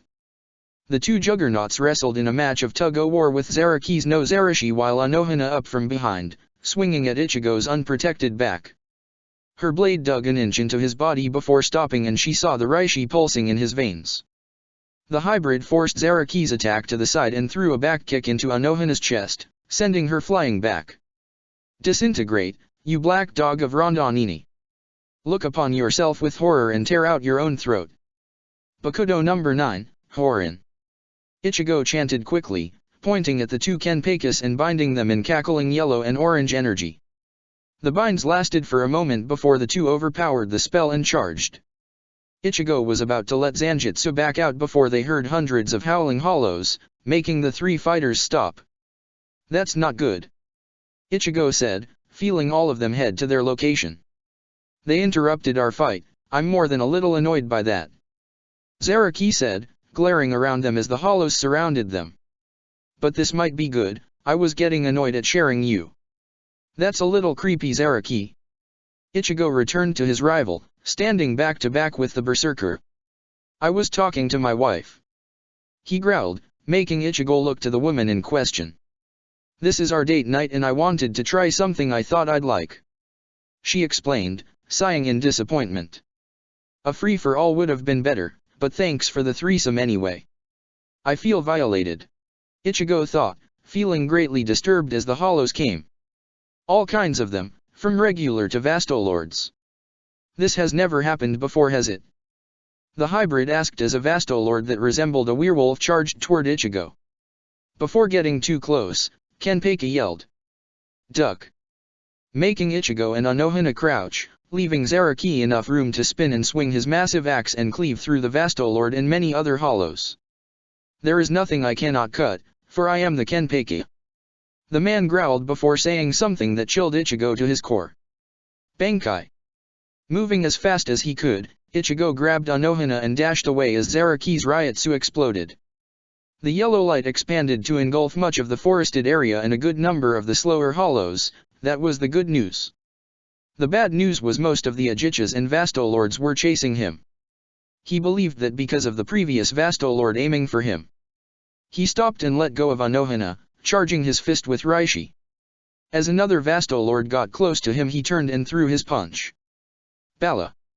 Ichigo said, fire the attack with enough power to send the hollow flying back with a hole in its stomach with a shockwave pushing the other hollows away. We have to stop them here, see if you can't get the message to anyone else, he said before throwing his blade skyward as the hollows returned. Mayonaka no ha, he said, bringing his hand down with a storm of swords.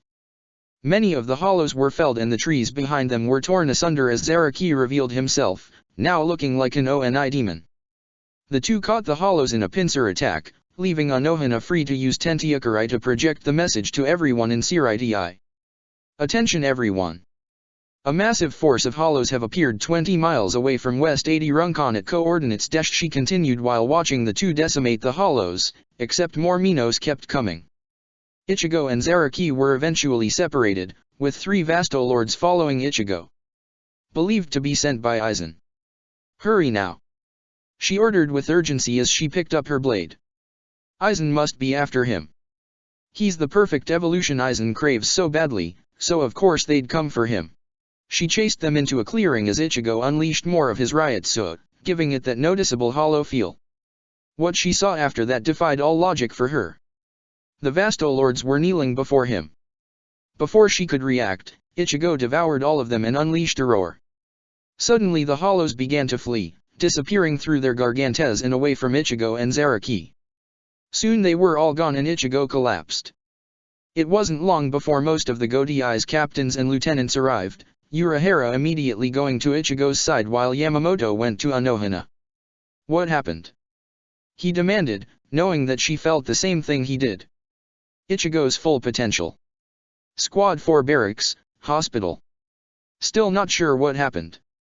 Anohana reported to Kisuke and Yamamoto, telling them what she saw and how the fight went. What I saw at the end, that has never happened before. Well, there's never been anything like a wizard before, and there's never been anyone like Ichigo before. Kisuke responded, going over the completed history of the hybrid in his mind. It's like he takes a look at all of my predictions and go for the ones I think of but consider the least. In this case, commanding the hollows, he said, letting the gravity of the comment sink in. So much reishi in one person is like forbidden fruits, the most intoxicating meal but way too dangerous to try to eat.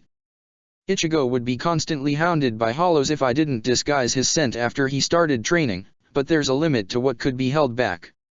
I thought the hollows that came after Orium was kidnapped were hunting him specifically, but this presents new data. Are you suggesting that Ichigo could subjugate hollows?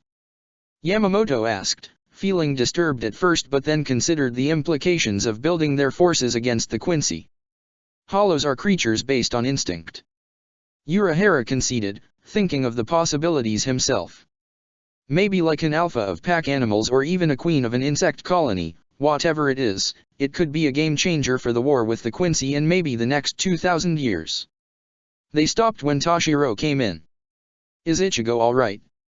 He asked, finally having the time to come in and ask about his friend. Can he get visitors? He's trying to sleep. Ichigo groaned out as he pushed himself up. But I guess that just isn't going to happen now. Anohana gave him a glass of water that he took gratefully, downing the cup quickly. When did you wake up? Genri Yusai asked his student, worried about his mental state. Toshiro came in and asked if I was okay. The hybrid said, feeling his head. Throbbing headache, but I remember eating a couple Vastolords before blacking out. Something I thought would stop happening after Aizen's betrayal. He said, trying to stand before staying down. Can I take a break, sensei? That should be for the best. Yamamoto agreed, patting the boy on the back. Take a few days to yourself and get some rest. Training can continue later, Ichigo. He departed, planning to look at the strategies and plans for Waiwaka's return. As for me, Ichigo, here's what I'll need. Urahara started, looking Ichigo in the eye. According to what we've learned on the Quincy, Waiwaka's control is close to absolute and he'd be able to kill any of them at a moment's notice and then he'd absorb their power. If this works, we could free any Quincy willing to side with us from Waiwaka's control. Something that only Tsukishima can help with. The Fullbringers are setting up a facility hidden in the land beyond South 80. It should be ready in a few days, and you can test the theory. What's going to happen and what are you going to do? Ichigo asked, knowing better than to give Urahara his full trust. The man chuckled, proud that Ichigo learned that lesson. I have something else that demands my attention. He answered honestly. Another anomaly, and I'd rather not risk another surprise threat to everyone, so I'm going to stay here and check. Tsukishima is going to test whether or not he can free you with his memory rewrite ability. Something on his person started beeping. He pulled out his phone and took on a more serious look. I have to go now. He left and Anohana joined him to make her rounds, leaving Ichigo and Toshiro alone. So, you have a few free days. Hitsugaya said, using a tone that usually leads to asking a favor. Mind helping with something? Like that. The next day, Squad 10, training field. Ugh. Come on Hanko, work with me. Rangiku complained to her sword, having spent the last 10 minutes frustrated and trying to enter Jinzan to train with her Zanpakuto. She then winced and tried to stretch her shoulders. I love my girls, but they sure give me hell with my back. Mind if I help? She heard someone asked, turning to see Ichigo coming up to her. Well, I certainly wouldn't mind, cutie dot. She teased with a smile as Ichigo got behind her and grasped her shoulders. He slowly began working them, focusing mainly on the parts of her that bore the weight of her breasts.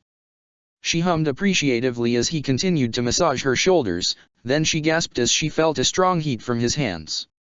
A trick my dad taught me. Ichigo explained, his hands glowing with healing Kido.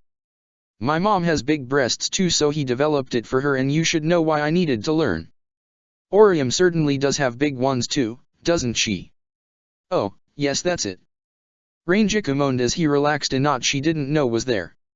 He kept up the massage, before finding himself drawn to her neck. Beautiful smooth and white skin, luscious curves along her body, an alluring scent that flooded his nose. Before he knew it, his lips found her neck, on a tender spot that made her gasp in pleasure. His hands slowly dropped to her sides, tracing her waist while still using that Kido spell, making her shiver and loosen up further until she was melting into him. He continued to trace his kiss from her neck until he was closing in on her lips, before jolting awake from their haze. Sorry, don't know what happened. He said, his hands resting on her inner thighs until backing away. I remember you smelling good and... Well, nice to know I can still snag the best guy in the Godii. She cheered like a kid, trying to hide her blush and arousal from him. She then settled down to try and achieve Jinzen, but like her, Hanko was not into and this time for the same reason. Ugh. This still isn't working. Hanko's just so moody and lazy. Pot, meet kettle. Ichigo thought, reflecting on how lazy Rangiku was sometimes. He then got in front of her and sat down, getting into the Jinzen position as well. Rangiku, here's my advice. Zanjutsu is a mirror image of myself, the darker and much more aggressive parts of myself. My instincts. And probably the reason I planted that hickey on your neck, he thought, idly looking at the reddening splotch on her neck. From when I was a kid to my current age, I never once tried to control him but worked with him. From your complaints, Hanko has your bad qualities. Like laziness. I'm not, okay yeah. She said, conceding his point. I'm guessing Hanko is indeed a cat. He asked, earning a nod from Rangiku. You ever try to make a cat do anything it didn't want to? She made no comment. Learn to work with your Zanpakuto, use what you know about it to both your benefits. She looked to her sword and focused, meditating again before going into her trance for a second. She's ready to work with me. Rangiku said with a smile, something Ichigo returned. He got up to leave as Rangiku prepared to continue her training. Rangiku, Ichigo started just before she went into her trance, you don't have to prove anything to me or anyone else. I know you're a beautiful and strong woman and likely will be for a very long time, even among Soul Reapers. You just need to believe that about yourself. She blushed again before returning to her meditation. The next day, beyond South Rukon. I think the worst thing is that I'm not surprised. Ichigo said as he looked at the dollhouse on the stand, sporting a face with a blush and glasses. Does it really have to look like this? He asked, turning to Ririka who was glaring at him with a pout. I only work with cute things. She adamantly declared, refusing to budge on her aesthetics. Lighten up Ichigo. Jinjo said, holding up a tablet from Urahara. Just get in there and let's finish this already. Ichigo sighed, then tensed up as he felt something smack his butt. He turned to see Ririka giggling perversely before opening the mouth/door of the dollhouse. I permit you. She said, sending Ichigo into the building. Inside was a glass capsule and scanners in the center with computing machines along the walls. In there with him was Giriko sipping tea along with Tsukishima, who was reading the end of a book. He finished and activated his full bring. Book of the End, my full bring, allows me to insert myself into the past of people I cut. He said, pointing Ichigo into the capsule. I'm also able to manipulate those past memories to suit my needs. Then I came up with an idea and Urahara calculated the probability. Uriah helped me test it, but this is the first major test. Ichigo crawled into the capsule and Tsukishima pointed his blade above Ichigo's heart. I'm going to stab you, and rewrite your past. Your blood is still bonded to Wiwak as are all Quincy. This is a past event that I will attempt to rewrite. You will be freed from the Quincy Emperor. Ichigo's eyes widened and felt his Quincy blood react, partially with anticipation and partially with fear. If anyone can survive this, it's you Ichigo. The hybrid listened to his Quincy blood, the manifestation that swore loyalty to him. If this works, I'll be gone. The older spirit said. But, if this can free you from him, then do it.